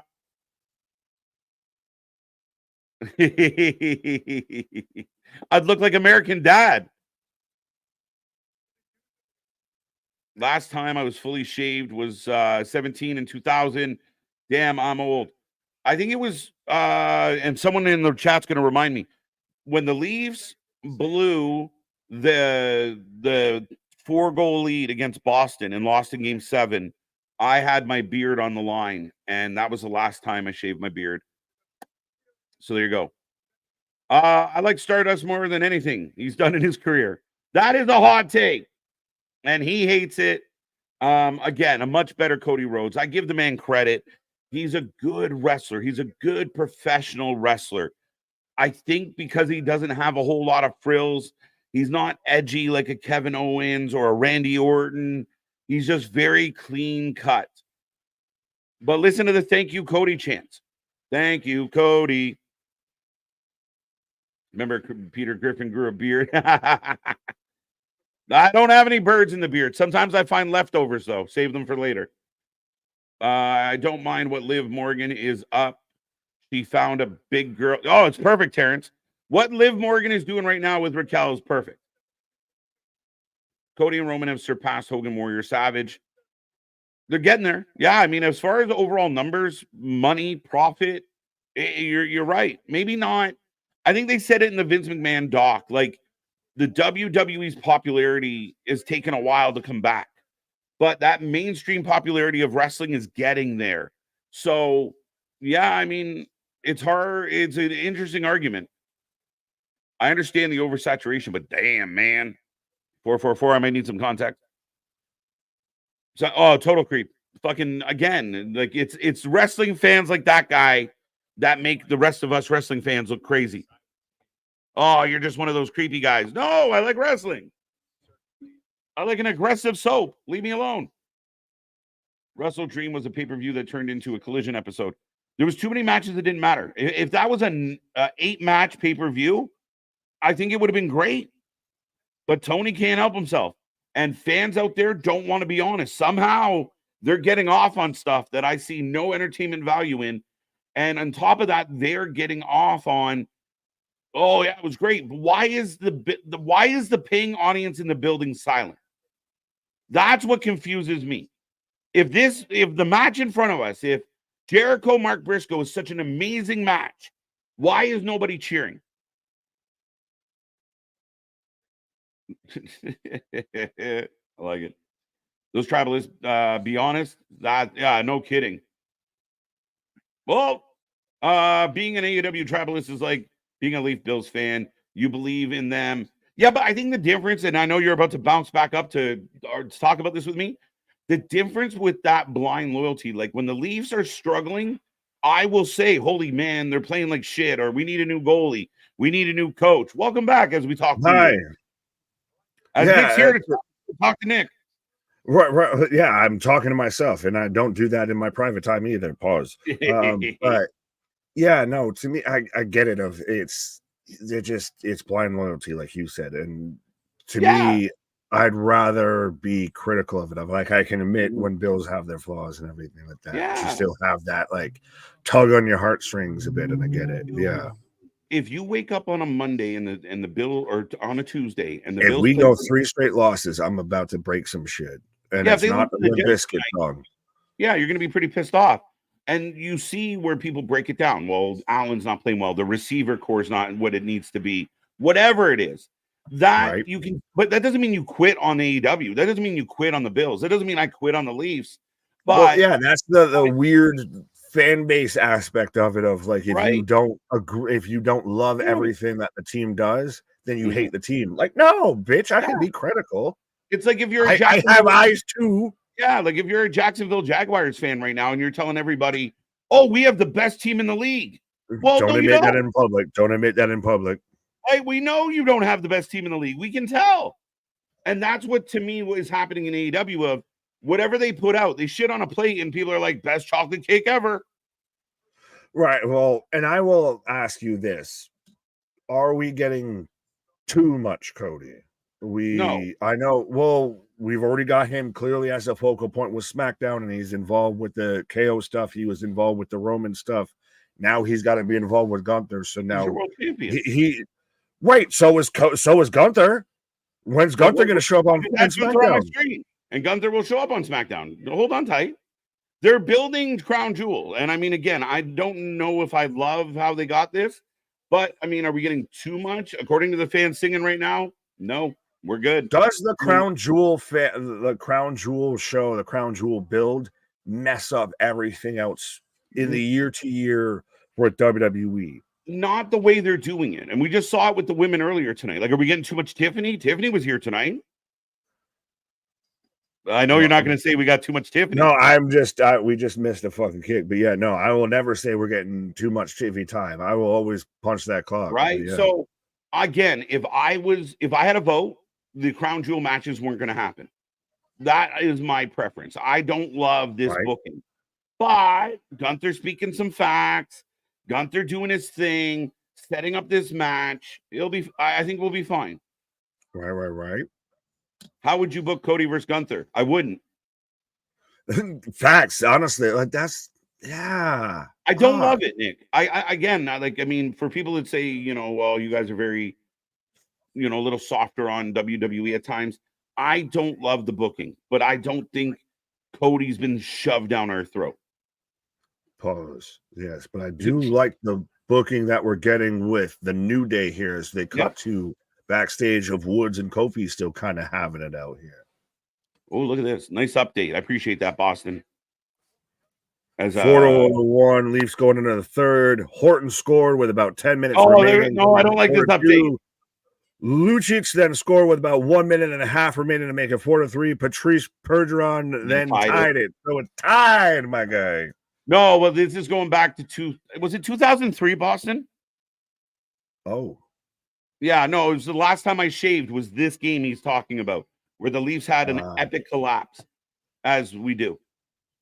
Fair enough. I wish I could have said I shaved, when the Sox broke the curse of the Bambino against the Yankees, but I feel like I've had, other times I might have had to appear before certain, figures and everything like that I might have come in clean shaven and all that. Cody bigger than Hulkamania? I don't know about that. No. If I didn't mean to infer that if I did. No. Yeah. Well, and I did see his other comment. Go ahead. Yeah, I was just saying when you were on your break, like the product overall is getting to that level where they're making big money and they're popular and they're getting there as a collective. But I don't know if I can say that it's completely taken over as far as compared to like the old days when wrestling was running wild, Well, wrestling as a whole has become much more of a pop culture thing than it really has, at least since the Attitude Era. I don't think at this point you could have one person 13, that's what I meant, that you would say it's like a focal point or anything like you had with a Hogan or anything. Yeah, I meant 13, my guy. Thank you for verifying me. You added, if I had a beard to bet in 2003, it wasn't very much. I was much younger in 2003, but yeah, I had 3 bets that I was like 5 minutes away from winning, and we blew it. Breaks my heart. So Lio, how do you feel about this? You weren't here. It's been announced that Lio Rush re-signs with AEW, and it's going to be Lio versus Shelton. Is it? Why? Are they going to open the show with that because they're going to hope that the Big Bang Theory just follows along and hears Shelton and thinks Sheldon, and then it coincides with them? But yeah, I think anytime Shelton Benjamin is involved in pro wrestling is great. I think the guy's super talented, super underrated, 100%. Him versus Lio Rush, I think, has the potential to be a good match. It has the big guy versus little guy motif that it could go with and everything. I don't. I just want to, but like that's the thing is you're getting the debut of Shelton, so he needs to come out there and just whack somebody. He needs to come out and just destroy somebody and look dominant. Yeah, I don't want to watch him chase Lio Rush around for 10 minutes, man. The start of a debut of a faction, the debut of the building of a faction should start with collecting body bags, not starting, with 20-minute bangers of where you're out there. It's Shelton versus Lio, and it goes and it's tightly contested and it takes a small package roll up to end the match. It should go out there to where Shelton shows up and dusts somebody. Come in as a threat, not as one of the boys. Yeah, and that's what I think they do too often is they bring people in and they don't highlight them. Like Jacob Fatu comes in, and next week he's going to be taking on fucking, I don't know, JD McDonough in a 50-minute banger. Right? Like, or fucking, yeah. I mean, again, you got to present people like superstars. If you want them to feel like, oh my God, the Hurt Business is a big deal, put him in there with the Butcher and have him fuck the Butcher right up. And we move on. Yeah, that's the thing is it's not that I don't want to see the match. I don't want to see it as the debut match of Shelton. I don't love the match. I think Lio Rush should be fighting Hologram or Mortis or Ricochet. I don't think he should be fighting heavyweights. I think I can see it to where if it's 2-3 matches down the line and it gets halfway there or whatever, and you start to build Lio Rush. But I want to see Shelton come in and just dust motherfuckers for the first 3-4 matches. Yeah, and again, I think they're going to make it competitive, and to me, that's not the right move. Unless somehow Lio Rush and Swerve are going to be friends, which again I don't love because. Could he be part of the Hurt Syndicate? I hope not. I mean, he realizes Top Flight's a failure to launch, and he decides he needs to be with MVP and Big Bucks Bobby. Right. As we are getting a Dragon Lee package. As we're shouting out all the LWO connection and everything. Yeah. Yo, it was just off the top of my head. I love the Butcher. I wish the Butcher would win more, but he never does. But a guy like that, like a heavyweight, like I wanted Shelton to beat up a heavyweight, a good wrestling heavyweight. You got to have some. You have the best wrestling roster in the world, right? Right. Well, yes, we're getting a video package for Dragon Lee. I got the Yankees up 5-0 in the bottom of the 5th. Yeah, Jazz at bat. Let's go. And the Bills up 13-10. With 4:07 left in the second. Cool. All right. That's all right. But I like, though, too, you place it here. So you're setting up again. We have Braun Strowman that's injured. We have Bronson Reed that's taking on Seth Rollins. Our mid-card division's kind of been flushed out a bit. So now we're going to throw in a Dragon Lee here. That also happens to be getting advertised between Braun Breaker and Kofi Kingston because I'm waiting for Jay to show up during this match. Yeah, it'd be very interesting. John, I like this question a lot, and I know where you're going with it about Rey Mysterio taking on Randy and Kurt. Ray had earned an equity. Ray had got to that point where he was the little guy that upset people. To me, Lio Rush hasn't accomplished that. And again, there's exceptions to the rule, and then there is the rule. And Shelton Benjamin should walk into the ring on Wednesday, kick fucking Lio Rush in the middle of his chest, and pin him 1, 2, 3 within minutes. Or else Rey Mysterio is closer to Bryan Danielson than he is to Lio Rush. I will say that. That comparable of guy of a small stature, what have you, that shows that they can hang amongst the giants than a Lio Rush. And that's not taking away from Lio Rush because Lio Rush is super talented, but it's against how you're going to present. If you're going to go ahead, Leo's going to be retired in 2 weeks. He signs contract, and then he'll come back in the 3rd week. Don't worry about that. Right? He's the Brett Favre wrestling. I ain't worried about that. He's the Mick Foley. Sure he just signs with wrestling companies when his bank account's low, and then once he gets a little coin, when the insurance runs out, he just signs with somebody. As we are off and running, Braun Breaker. Right, Wolf. AEW has ruined so many heavyweights that Shelton Benjamin defeating any of them won't seem like a big deal, like Cage, Butcher, etc. Lose to smaller guys regularly.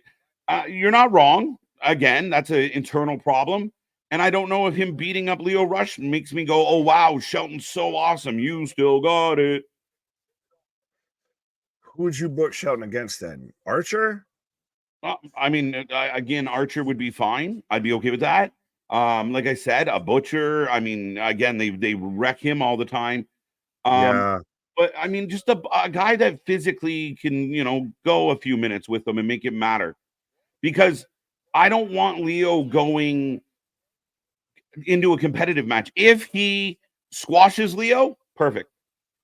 Well, that's the thing. I think he more just needs to just stomp through a guy. So I don't know. Yeah, like if it wasn't Leo, you need somebody, Right. and that's what we've talked about. Of not to fully divert from Monday Night Raw, but we've talked about of having guys that are of the stature. If you're going to bring in the Hurt Syndicate, and all that, you're going to bring in a Bobby Lashley. You're going to bring in a Shelton Benjamin. You're going to have them go against guys like Hobbs and everything. You need other people that are booked prominently enough that it matters enough if they go under to them, and B, or of the little physical stature or book stature that they can compete with them. Yeah, like, I mean, again, bring in Shane Taylor to do a job. He's a good hand. No, you can't do that to Shane. Don't do that to Shane. Why? Shane sucks. No, he does not suck. Heresy. Shame. He sucks in AEW. Shane Taylor's great. He's just booked to fucking oblivion. Could you not see Shane Taylor becoming part of it? Would you rather see Shelton Benjamin versus a Lee Moriarty, and he walks through Lee Moriarty, and you start to try and incorporate Shane Taylor into the Hurt Syndicate?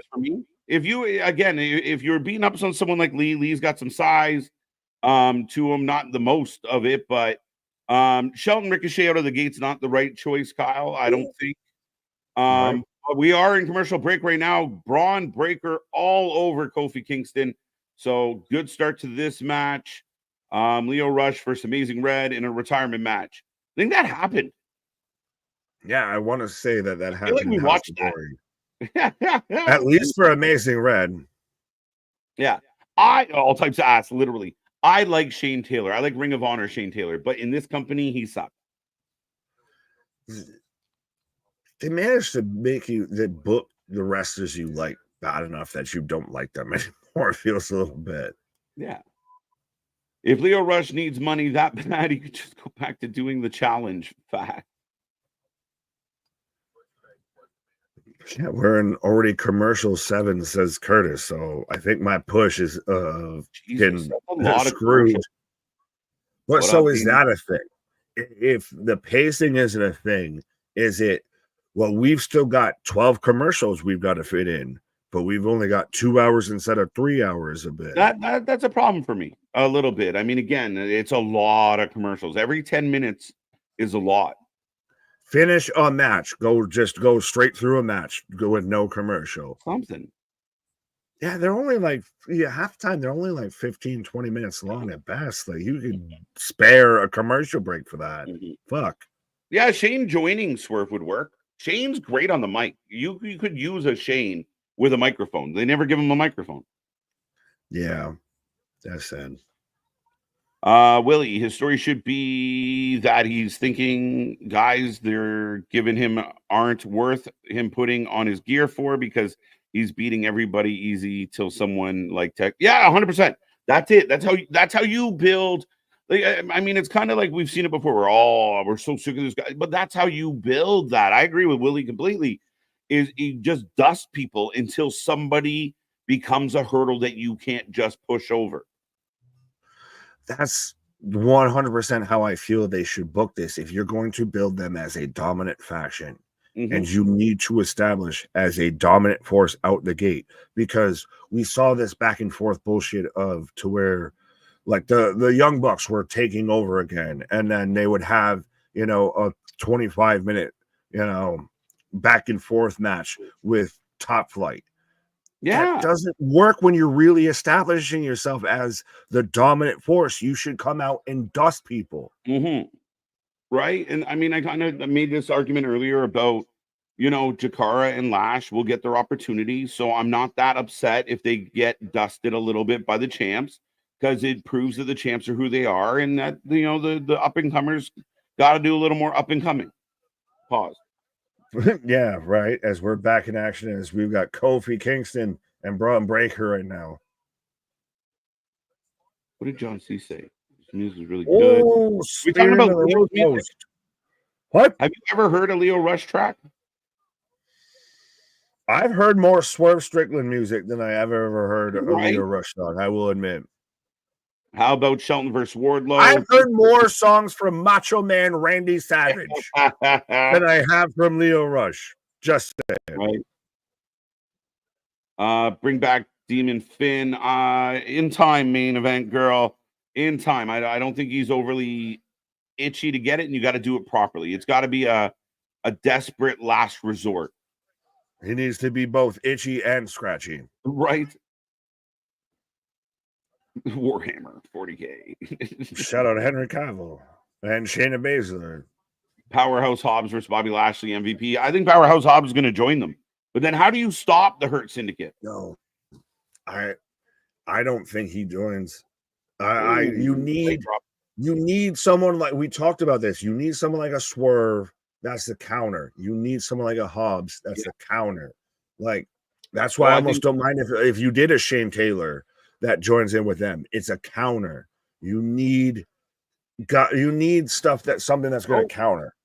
Mrs. Trouble in Paradise. Braun hooking him up and over. Oh, SOS hits it. Unless you go straight to like Lashley versus Moxley, which would be interesting. But yeah, you need hurdles.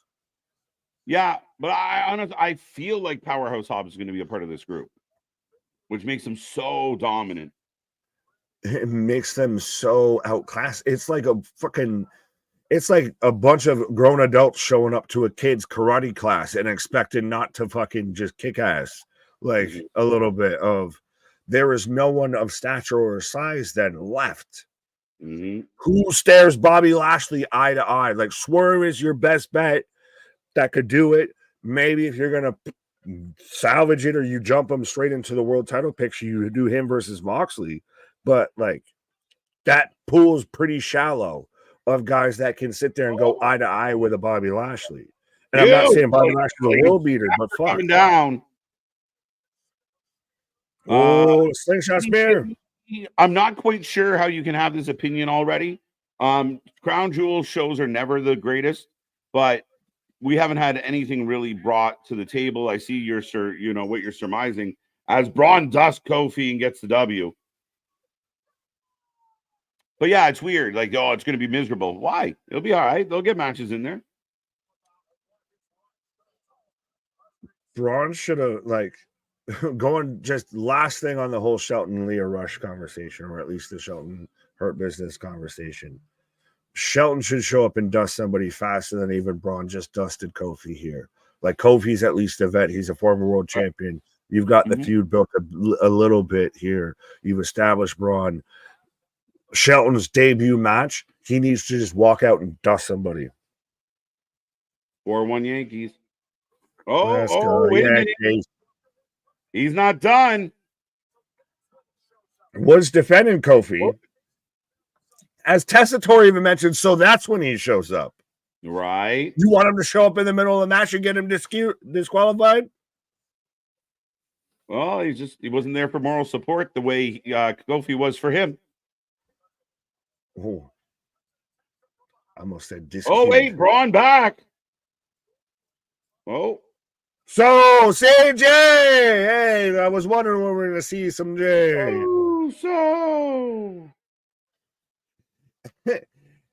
If you're a St. Louis Blues fan, I feel like you need that Yeet City shirt. It's got the Blues logo dead center in the center.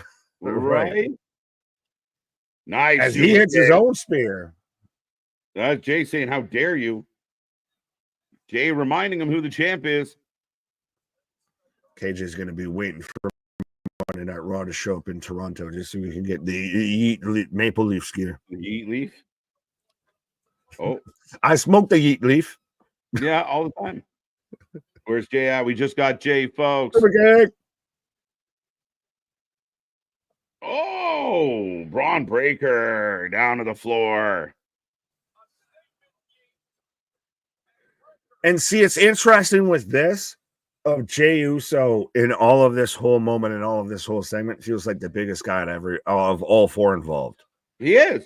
He's the most over guy in the fucking building right now. Undeniably. Right. And we're back to Rhea. Every AEW champion is heel right now. I know some people have debated that. I know Bully and Mark weren't quite sure. But if you look at their roster, Moxie's a heel. Takeshi's a heel. The Bucks are a heel.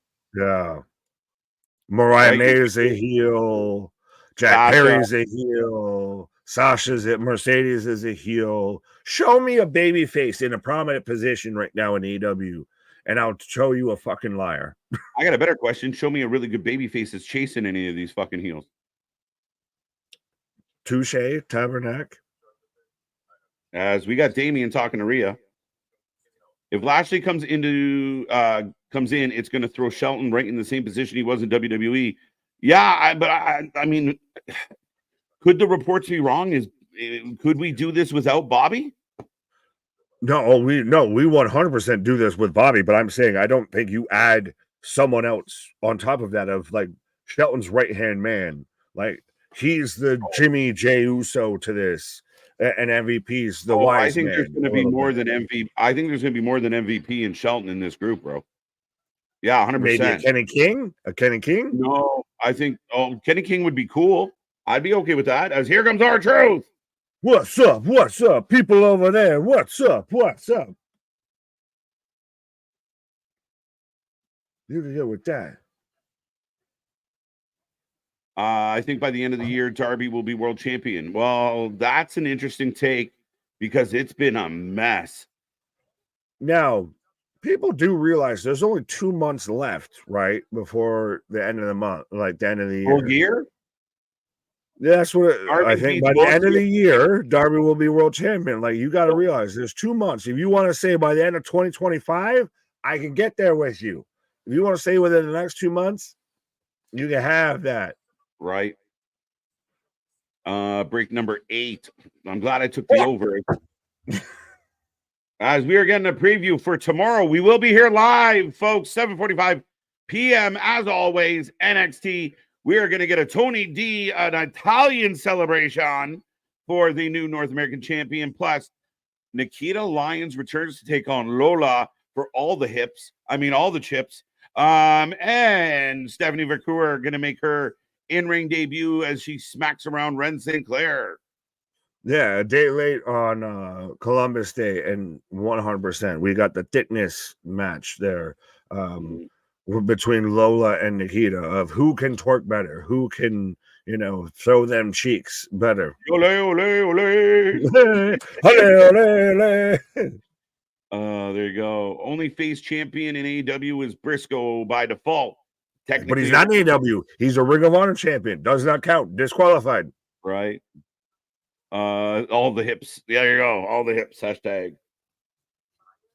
Good Paisan. Absolutely. 12 men on the field? Okay. Okay. Whatever. It might be happening again. There are a little pause and a hiccup here. I don't have the audible. I don't have the sound going right now with them. So, yeah. Darby versus Moxley at Winter is coming. But if Darby beats Moxley in the next 2 months, is that fucking up what they're doing with Moxley? Why? Realistically. No, well, why right now, outside of it's Darby Allin, should I give a fuck? Should I believe in that he could be a world champion? That he even deserves a world title shot?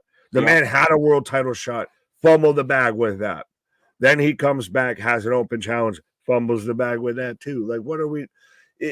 Darby Allin has fallen so far from grace since Sting retired. He was out there. He was Tony's little pet project with the pink fucking, coat on and a goddamn flamethrower, and sits there and takes the pin to Jack Perry, who he set on fire, by the way, Let Well, that not be forgotten. He set this man on fire and still got the pin from him. Well, and in addition to that, we saw what happened. He was number one contender. He gets bumped from that position because Danielson was too hurt to wrestle, but still wrestled. So you made him look like a putz, and then he lost his number one contendership. And then even at the end, instead of a visual of Darby sitting against the guardrail crying, I want Darby in the ring losing his mind. Like, bring your flamethrower back. Don't be like, again, this effeminate group of men, quote unquote, are fucking killing me with this company. And I referred to them something very blunt on Saturday, but why are all the men soft? Like, this whole group. I always remembered when, you had the guy who lost the WWE championship on his fucking challenge for it and everything like that, and then just sat at ringside and wept. Like, what the flying fuck? Like, you're supposed to be the hardcore guy. You're supposed to be the guy that dives through fucking panes of glass, who sticks fucking thumbtacks to your fucking scalp so you can sit there and pinhead people and everything. And you're just weeping. Yeah, get mad. Get mad. Get pissed off. Want revenge. Testosterone's not a bad thing. What? I said testosterone's not a bad thing. No. Again, Darby. Now there is Full Gear at the end, coming up in November. Like, we have one more major pay-per-view. And I think, are they doing World's End again in the late December 28th or something like that? But to think that you're going to switch the title that fast? I think it hurts. When you've been building this whole Moxley thing? Mm-hmm. You can't trying to figure out AW's bookings. Sorry. No, I'm sorry. Just reading Willie, and I agree with Willie, but I think Shelton's going to fall back into that support role for Lashley. If you bring Lashley in, he's going to be the face. That's why I don't think, like, people thought Lashley and Swerve were going to work together, but you can't have Lashley being subservient to Swerve or vice versa. 100%. As I've got Jey Uso walking backstage as Dawson Knox just got a touchdown for the Bills as we're up 20-10. So there you go. Your fantasy team's doing better. Hey, Jimmy! And we need to talk. Hey! Oh, and the stank face on him. So, hey, a little tease, a little fromage, a little cheese, a little, bait on the hook there, a little carrot on the stick. Okay. I thought it was going to be Heyman that would have been, the one that was the olive branch. Instead, he's going to say, I'm going to talk to you brother to brother. Right? Going straight to the bro. You're still up by like 12, bro. You'll be all right. I mean, if anyone deserves to feel when I do after what happened to me. We're not even at halftime, my guy. Good.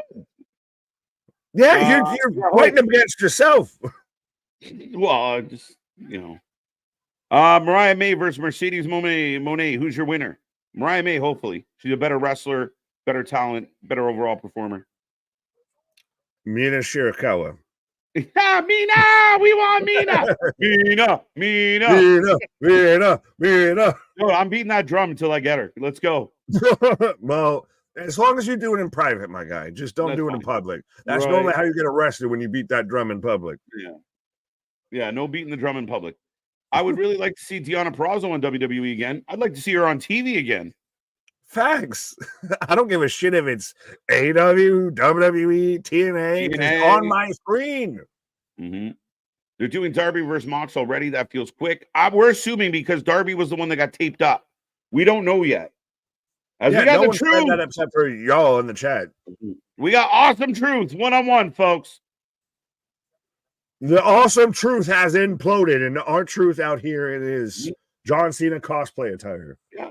And our truth doing what a lot of wrestlers need to learn to do, especially in AEW, is get the crowd awake. Get the crowd working with you. We don't really care about this match, but he's fun, and the people love our truth. Yeah, you sell us on it. Oh, hey! They cut to this earlier. Well, they cut to the new Fiend and 2K24 and added the extra shit. And I said that normally follows or precedes. Wait a minute. We got to end the final test. 3. Oh, you're ahead again. I didn't touch nothing. 3. I don't know. Give it 3 Mississippis. As our truth beats the Miz, takes the final testament. And that match was what it was. 3. I And got they're our hugging. truth hugging the Miz, and now Oh, he's hugging hugging the the Miz. referee. There you go. It's funny. Yeah, well, do you think that the Wyatt Six is going after Cross in the Final Testament, or they're going after Miz? Well, the Miz turned on his friend. Now look, oh wait, they said get him.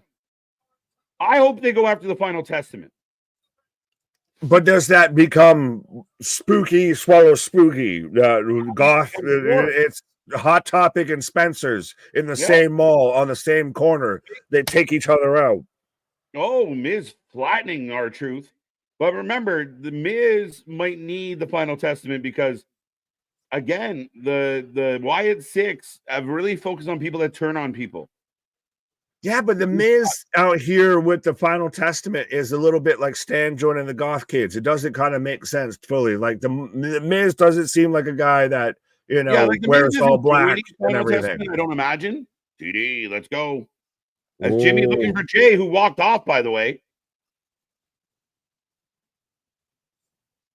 But yeah, I don't mind because in my head, you have AOP that are formidable at going up against. There we go. Ooh, so they're using that twin telepathy there. I said no. I said no. Maybe this is. So that's showing that Jimmy's already reached out. Well, I mean, yeah, maybe. Just says I said no, and then walks back. This is my brutality. It might take a wise man, Nikki. Some of the wise men, and he showed up here. Why? Or would it take a Sammy? Ooh. It's a funny bridge through Canada. There's no Canada like French Canada. We are known for peacemaking, not war making. Yeah. There gone Rhea Ripley. It's funny that we fantasy book AEW knowing whatever AEW comes up with is still going to suck and not make sense. Yeah. We can hope, goddammit. I still send letters to Santa. I know I ain't getting shit from what I said, but I can still send a letter, goddammit. I mean, we're kind of making a fucking career out of it at this point.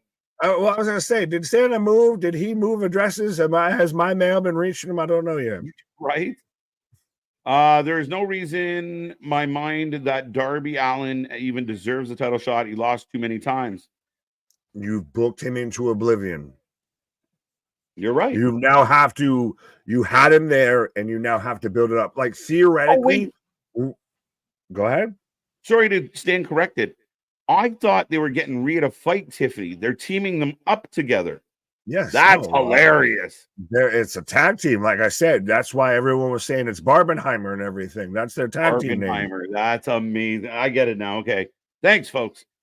Right, but as Aaron Rodgers just at halftime, just who'd he throw the ball to? I don't know, but we got 20-17 going into halftime. I got a commercial. I'm on Raw for Friday Night SmackDown, where we had the Yankees game. I'm at 4-1 in the bottom of the 6th. But yeah, all the things hopping, all the things popping, all the things stopping. Up to something season never sleeps. I don't know. I'm getting off down that Crown Royal again. Apparently. I will say AEW is doing a good job with Ospreay and Fletcher. My only beef with Ospreay and Fletcher is very similar to my beef with Wheeler Yuta.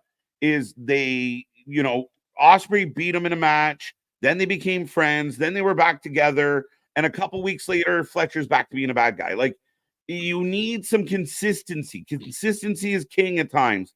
And that's my only, they're so flippy floppy. Like, everybody in AEW is the Big Show, and they all just turn at will. Everything's so flippy floppy in AEW that it can become slippy sloppy. Facts. And again, I just want to see, I like Fletcher and Ospreay being a feud. I think it's great. But he just became a babyface to become a heel. It's the most frustrating thing of when you see someone that has all the ingredients. It's like watching someone try and make a Krabby Patty. You have all the ingredients. Yeah. The recipe spelled out there. Just fucking do it. But when you start putting, lettuce, bun, pickle, onion, tomato, patty, bun, and shit, like, and it gets all convoluted and fucked up. It's like, just slow Settle it down. down. Settle it Slow down. down. I called. Yeah, I remember you saying that, and again, it was just funny because I was like, well, maybe they're gonna do like the Callis family with Lance Archer against the United Empire, but apparently That's Mark's what I still hurt. thought. But again, it was just there's a better way to get to where we got, but I'm okay with where we're going. I hope they do this well. And Osprey and Fletcher was better than Osprey and Ricochet, straight up. Yeah, but it's a repeat of the obvious friend turns on the babyface. Like Fletcher did it on Osprey right before you did it on Danielson. So you just rehashed what you already did in the show. That's where, again, it gets annoying, and why we say when you do a 6-hour show, you're bound to repeat yourself. You're bound to sound redundant. You're bound to book redundancy. Rather than you do 4 to 5 hour show and you keep it in a pocket. Yeah, and that's a valid argument. Is when you look at your format. I mean, again, it's that old Vince Russo story of like, we have 4 DQs on Raw tonight. Who cares? Like, no, it matters. You can't just DQ everybody. You can't turn everybody in the same manner. Like, are all the baby faces in the company fucking dumb? Right. And well, Cody did it to KO did it to Cody. Yeah, but that was the only one. That was the only occurrence of that happening on that show. You had it happen literally within 4 matches of each other. Like, again, and going back to the whole Wrestle Dream conversation, we're going to go there. But as we're in commercial, as we're in halftime on Monday Night Football, which I think instead of a championship, we need like the Jason Kelsey like wing chain there. We need to be like Flavor Flav with just the chicken wing, chain. But you booked it it was same thing twice a bit versus Cody and KO was the only time that happened on that show, to my recollection. And it also happened after the show even happened. You were relying so much on fans and social media clicks. Sorry. Next Monday, it's official. Braun Breaker is going back after that IC title. And World Tag Team Championship number 1 contenders tournament, first round of the New Day versus Authors of Pain, and also Rey Mysterio and Dragon Lee versus American Made. There you go. I'm okay with that. Let's go. So we go from fast-paced clicking Monday Night Raw to a taped, I'll admit, a fallback Monday Night Raw to now we're cooking back with peanut oil here a bit. The ending of the show should have been big guns chasing out BCC, and I don't care. No, what I wanted with the BCC moment on Saturday, and I stand by this statement, is, again, you think of the big moments when factions really staple themselves, especially heel factions. I think Wrestle Dream should have went off the air with the BCC standing over Danielson. And that's the last thing we saw. If you want to add up like social media clips of Danielson being carted off, but having OC get beat up, again, OC is a little guy. The heels running away. I'm tired of heels running away. The Bucks run all the time. MJF ran. Like, all the bad guys run away and the good guys cry. It's fucked up. I don't fully hate this idea if you blurred the lines and everything and you had baby faces and heels both come run out, because this wasn't supposed to happen. You sell it that way, but you also have to then that's the angle, that's the direction the company is going from then on. You can't do that and then walk it back. Well, again, I think if like you think about like the NWO, right? Hogan, Nash, Hall, the big turn happens. Everyone's throwing. You give the fans a chance to burn in that heat. They didn't run away out of the ring. We went off the air with them in the ring. Like, and we've seen that before with heels, really. Then when you leave, like, holy shit, that's a big deal. When the visual is just the other shit, the visual's stronger for me if the bad guys look like badasses. Well, and it would make sense to run them off if you had stars and you had people of stature that were on that level that fit to run them off. You end up with chum. Like, I'm sorry, Max Caster and Anthony Bowens is not running off John Moxley after he just won the world title. Like, no, you should just dog walk them. Like, fucking Fuego del Sol, fucking all of this shit is not running off the BCC. They should sit there and hold their ground. It should be BCC versus the locker room. Sorry. Yeah, you remember when you get like that literal, like the king of the castle, like everyone that runs out to save the baby face gets swatted down. Claudio's huge. Pac is jacked. Yuta's now on the team. I might use him as a weapon. I don't know. Marina's been beating everyone up. Let them be king of the castle. And everybody that tries to come in, and that's what you leave with. And you go, wow, that's really cool. That's all. And that's not negativity. That's just constructive opportunity. Well, sensible booking, as Miz turned on R-Truth. That was on the Raw before. Stoner Jesus saying exactly. Diesel and the heart-shaped box. What? I think 444 is missing the point a little bit. We're not saying turns can't happen.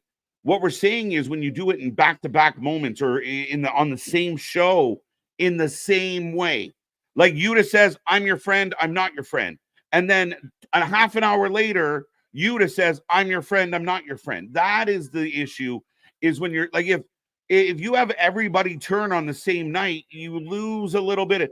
If everybody gets on fire on the same show, if you go through 19 tables, if everybody brawls in the stands, it's the repetition that makes it boring, makes it less wow. Right. As we do have Barbenheimer versus Liv and Raquel here. And I've been saying pro wrestling is repetitive as a whole. For example, why do you think I keep calling the weekly table barricade spots? No, and that's I fine. Get that. Yeah, but not that. Like, again, it's not about. It's again, that is actually overdone, and I can't even defend it. You're 100% right. Nobody's gone through it this week, though. I will say that.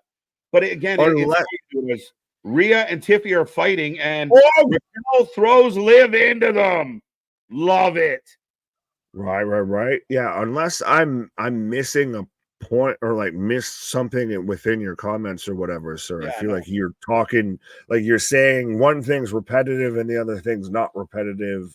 Like KO turn, but also the Miz turn, but they didn't do it on the same show. Match. Yeah, like I'm not saying you can't turn, and wrestling, like a lot of things, fashion, music, everything goes in cycles. And again, I think for me, Tony Khan has the roadmap that other people have laid out for him, and he just can't help but fuck it up. Fuck it. We don't need no maps where we're going. We don't need no stinking maps. As ladies and gentlemen, we are on break number 44 at this point. No, 10. All right. Christ. Jesus Christ. Oatmeal versus oatmeal main event. There you go. Is this the main event? No. Oh, it is. Yeah, Shit. This is. Wow. So you got, Barbenheimer versus, Hot Topic here. Barbenheimer is one of my favorite things that's come out of this chat. Heels had the high ground. Exactly. That's what I want. We've seen it before where people are dead. I want you to create real emotion. Chaos. Yeah, ring the bell. Have the refs like waving. No. Garcia slides into the ring, and Pac and Claudio just start beating it out of him and everything. Throw him back out. And you act like this shit's not supposed to happen. Yeah. If you're gonna I'm fully fine. Though. Yeah. What I said. What? What are you saying? Go ahead. I was just gonna say. I'm sorry. I'm fully fine. Go ahead with this. Go. I am fully fine if you're gonna do the chaotic angle and everything like that, but make it make sense, justify it, follow through with it. Don't tiptoe, don't pussyfoot around it. Yeah. But again, and again, I think my argument isn't the fact that things happen, turns happen, repetition happen. I agree with that, sir. It's the fact of you don't we see. Oh yeah, and we tracked it. This match has an aftermath. Next match has an aftermath. Next match has an aftermath. The match after that has a brawl before the match and then an aftermath. When you are compounding it into one show, that is not good. It hurts your product. It takes the wow off. Like if you get, you see a fucking Lambo go by and you're like, oh, that's a really cool Lambo. But if 7 of them go by the 7th one, you're like, fuck it. Yeah, we're not denying repetition. We're I guess I'm more arguing presentation. blaming the redundancy of don't beat us over the head with it. Right. Separate it. Think about it. Look at your formatting. Like we said, it goes back to the old Jim Cornette Russo fight of we have 4 DQs on this card already, and you want a 5th. DQ schmeq. Oh, that's not good writing. I just want some DQ. Anyone want a soft serve? Who wants a blizzard? I could fuck up some chicken tenders and the fries in a blizzard right now. I'll keep it a bug. I might be turning some pumpkin pie into a blizzard when I get off this fucking stream. Listen, fucking American, Canadian pie. Oh, you don't need to coffee crisp. Remember we talked about this and you were like, I don't know what it is. There you go. No. Now I halfway recognize it. Now I need to sit there and just like, you need to send me a list of like the most Canadian snacks, and I'll see if I can find. I'm gonna send you a Canadian care package. That'll be the next thing. We're gonna elevate from the wrestling to we're gonna do the wing show, and then we're gonna just do like the unboxing shit. We're gonna get he's gonna get a box of American snacks, which is gonna be Mountain Dew and methamphetamines, and I'm gonna get Canadian snacks, which is maple syrup and fucking moose turkey. Well, yeah. Well, I'm gonna say this out loud. You're not allowed to send guns over the border. Please don't. Chocolate chip cookie stamp. You don't know that? Yeah, right. As Tiffany getting stretched out. ZJV read my mind. I didn't want to say it because I hate the name. But What's how long till we get mukbangs? Fuck off. Y'all don't want to watch us eat. Pause. What's mukbangs? What I was talking about to where like literally if we sat there and we're gonna get Canadian McDonald's versus American McDonald's and we're gonna taste that shit. Yeah. Oh, hey, you want to get fat on YouTube? That's how you get fat on YouTube. Beaver tails for the W. See money, man. It's fried dough. It's so good. It's like funnel cake without holes. And they made by Walter White. By the way, Raquel not letting the tag happen. We'll tag in Rhea, and we got Liv and Rhea right now in the ring. Big clothesline. All right. I knew somebody was going to do that, but pick your favorite card. But if you saw it every fucking day, it gets a little less cool. There you go. Goddamn. Like me some Oreo. Look, we got everybody on the Oreo vibe. We're getting towards the end of the night. You need that little sweet treat, that Monday night delight. See, we got the every night delight. We're already winning the game. We got the every night delight. It's true. Who makes the best poutine in Canada? Fuck, I don't even know. I would argue that somewhere in Quebec does it. Can you at least pick a province or anything? Like I know Quebec, when you say pizza in the U.S., it's New York. Quebec. Oh, sexy Rhea pin. 2-2-2. I got Raquel getting jumped on the outside. You're into the originators of it all. My favorite place to go in Ontario is Smoke's Poutineery. So they do it up. Like I told you, I sent you the picture where you can, like, hashtag not sponsored. You can put a whole fucking meal on your poutine. Trudeau was send him back to Cuba. I wish my wife would have a whole meal on her poutine, but it doesn't work out that way. Nia Jax is speaking of whole meals on poutine. Pause. Nia 3-2. Nia as Nia's out there checking on Tiffany. You good? You okay? You got any boo-boos? Oh, Liv with the chop block. Chewy cookie. See, it's for cookie. That's good enough for me. As Liv just clapping at her. Oh, Nia with the headbutt. Blow and drop. All right. I'm telling you straight up, this show is a 6 at best. Yeah, it started at a 6 and it had nowhere to go but down. It's not going anywhere, bro. It started here. It started at a cap. Yeah. It's interesting. Nia's out here like the Silver Surfer when Tiffany's theoretically the Silver Surfer to her situation here. Oh, Tiffany's fired up. What the? Oh, we're gonna Oh, get the briefcase. We're gonna get the cash in. I live. How did it catch in? No way. Nia's gonna Dude, what just are you like waiting grab her by for? the back of the head, like, bitch, I thought you wish you would. Oh, dumb. Condom comes with the save. Dom, save and live.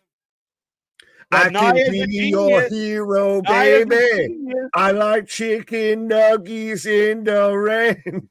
Nia's smart. Cash in on her, then I don't have to worry about your ass anymore.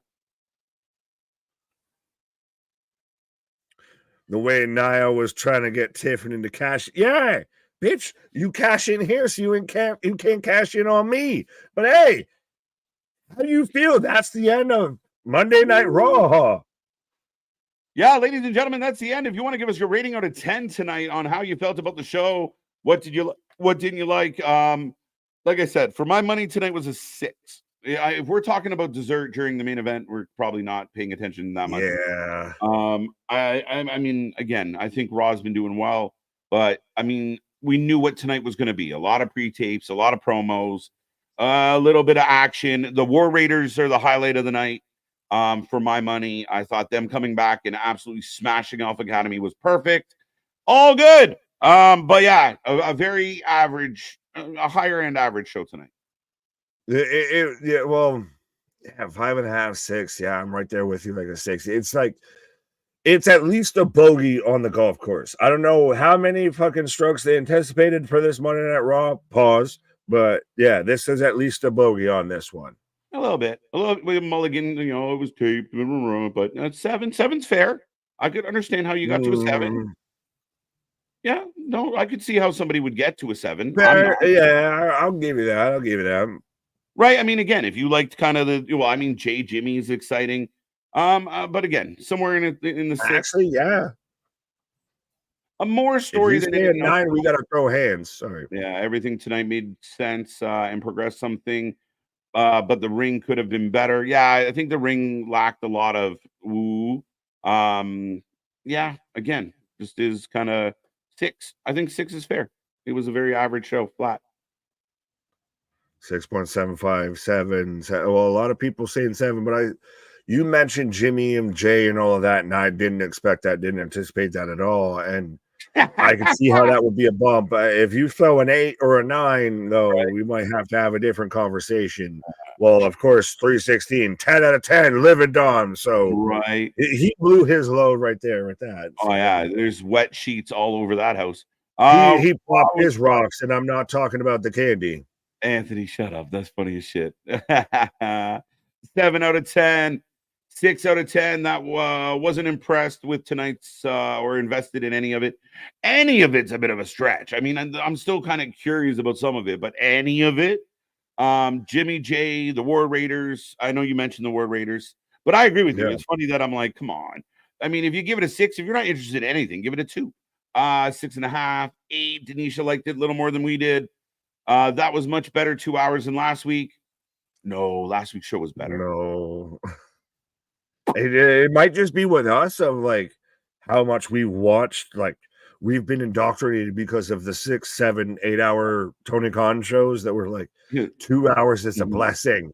Just make it make sense and make it move fast. Well, I mean, I find it funny because people are going to say, well, like tonight, but tonight was like a lot of like stretched out pre-tape segments so it was a slower 3 hour pace in a 2 hour show, kind of.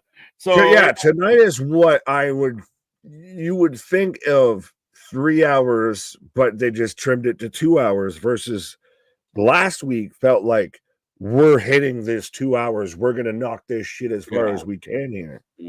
6 out of 10, 7, 2.5 out of 10 could care less about Monday Night Tonight. Well, that's a bit low, but whatever. Does anyone actually roast chestnuts on an open fire? Well, why, yes, I do. Matter of fact, when we get off stream, I'm going to do that. All right, we'll go roast my nuts. This week's Raw flowed way better. What an interesting group. I will say this, and we love all the chat and we love all the comments and everything. If you're going to say that, don't just put a sentence. Explain your work. Yeah. Show the answer. Flowed better. Expound. But what they did tonight was because it wasn't live, again, they stretched a lot of things out. To me, became very boring and complacent. Like if it was slow. So again, we had Rhea Ripley on the show 4 times. We had Liv Morgan on the show 4 times. Like again, it was a lot of okay, but again, nothing really groundbreaking. To me, the highlight of the night was the War Raiders. I think 6 is fine. 7 out of 10 I can live with. 7 out of 10 Oreo Blizzards. 6 out of 10 for Raw. I was really only interested in the opening segment with Rhea. And I didn't hate what they did with Rhea. I laughed at what Nia did at the end. They're trying to build up Crown Jewel. Cody had an okay segment with Gunther. Yeah, it was average. Right. They just threw the brand extension out the window. No, they made an exception for 2 stories. That's it. I was waiting. The Saudi Prince said, "Fuck your draft," and just said, "I want champion versus champion. How many millions will it take?" And they said, "All of the millions," and that's how we got here. Yeah, well, I said that last week. I said, how soon before someone says, "Oh, they fucked up the draft again"? No, they told us they were going to do it. They've explained why it's happening, but I don't love it. I still don't love it. I don't want to defend it too much because I'm not a big fan. 6 out of 10. I give WWE slack because it was pre-taped. They weren't. Yeah, exactly. I'm with you. It felt like a pre-taped episode. I'll put it that way. Pause. Yeah, but it's not exactly slack of. They still get a knock on the head of, There still wasn't great. 7.5. Guardians is such a silly 6. name. It really is. Fucking twice wide fucking right. I swear to Jesus tap dancing Christ, if we don't have a new kicker by the end of this fucking game, Tyler Bass, I'm finding you and I'm just hook up your whole house with that. The talking Bass. Give me that fillet of fish. Give me that fillet of fish. Finkel is Einhorn, buddy. Finkel is Einhorn. Finkel is Einhorn. Finkel is Einhorn for the Yankees. MDB. I'm out. I said invested. I feel like I really invested in the show like I usually am. I agree with you. I said it was funny. We have the same rating, and yeah, again, I agree with you, bud. 6.5, 6. I think it either needs another half hour or less commercials. Less commercials would be nice. The fact that we fit in 12 commercials, the same amount we get in 3 hours and 2 hours is bullshit. That's going to be the issue, though. Again. Too fast. Too fast and the furious. Vin Diesel taking off. He's so enraged about how he got too many commercials. But yes, no. That's the issue now because we've had this partnership now of why Raw is still on USA before it goes to Netflix of, all right, fuckers, well, you get a less hour, but we're still getting all the commercials.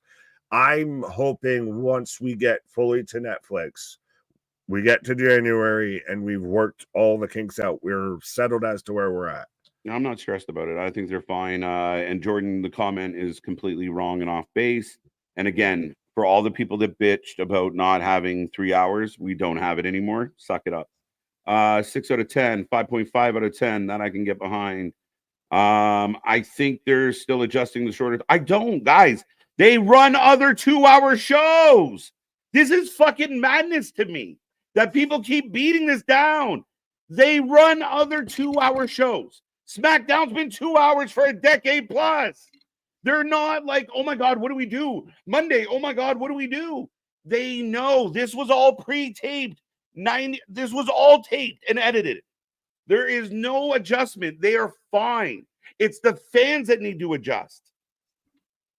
And it still seems a bit of the same fans that they're adjusting. Oh, it's rushed. Oh, the pacing, all of that and everything are the same ones that were like, I'm so sick of Raw being 3 hours. Oh, it's so long. It drags so fucking long. Oh, they only had blah, blah, blah amount of wrestling within 3 hours. But then they have blah, blah, blah amount within 2 hours. And you're like, it's too rushed. I can't keep up with it. It's too fast for me. Like, it's fucking mind-numbing. Finkel is Einhorn, right? But again, it just don't, like, you guys got to give the business side. Like, fans, sometimes I don't think they grasp the way a business is running. Like, they knew months ago that they were going to go 2 hours. They also run other 2-hour shows. You really think the creative group is sitting there and Triple H is like, I don't know, guys, what to do. Like, if I asked you to go make a peanut butter and jelly sandwich right now, you've made a bunch of them, I'm assuming. You'll figure this one out. Like, they know what they're doing. And tonight was pre-taped. So It goes don't jelly, bread, peanut butter, bread, right? Fuck. Raw's been 3 hours for 12 years. Going to take a bit of adjustment for the fans. Thank you, Misfit. It's the fans that are adjusting. The last line got you there. Love it. NXT will be better tomorrow. Yeah, let's hope. Thanks, KJ. They just need to adjust. It was taped. Yeah, and keep in mind, tonight was taped in a lot of fluff, a lot of filler. Like, I mean, outside of a couple things. But there was a lot of just, you know, we don't give a lot away on a pre-tape show because we will be, you know, we don't want people to know what's happening ahead of time. It's a waste of our money. So tonight was slower paced, which again, for some people, that's great. But there's no adjusting, guys. It's the fans that need to get their head around the show shorter. Go watch Monday Night Football. We're not saying that tonight was a great episode of Monday Night Raw. I actually said the opposite.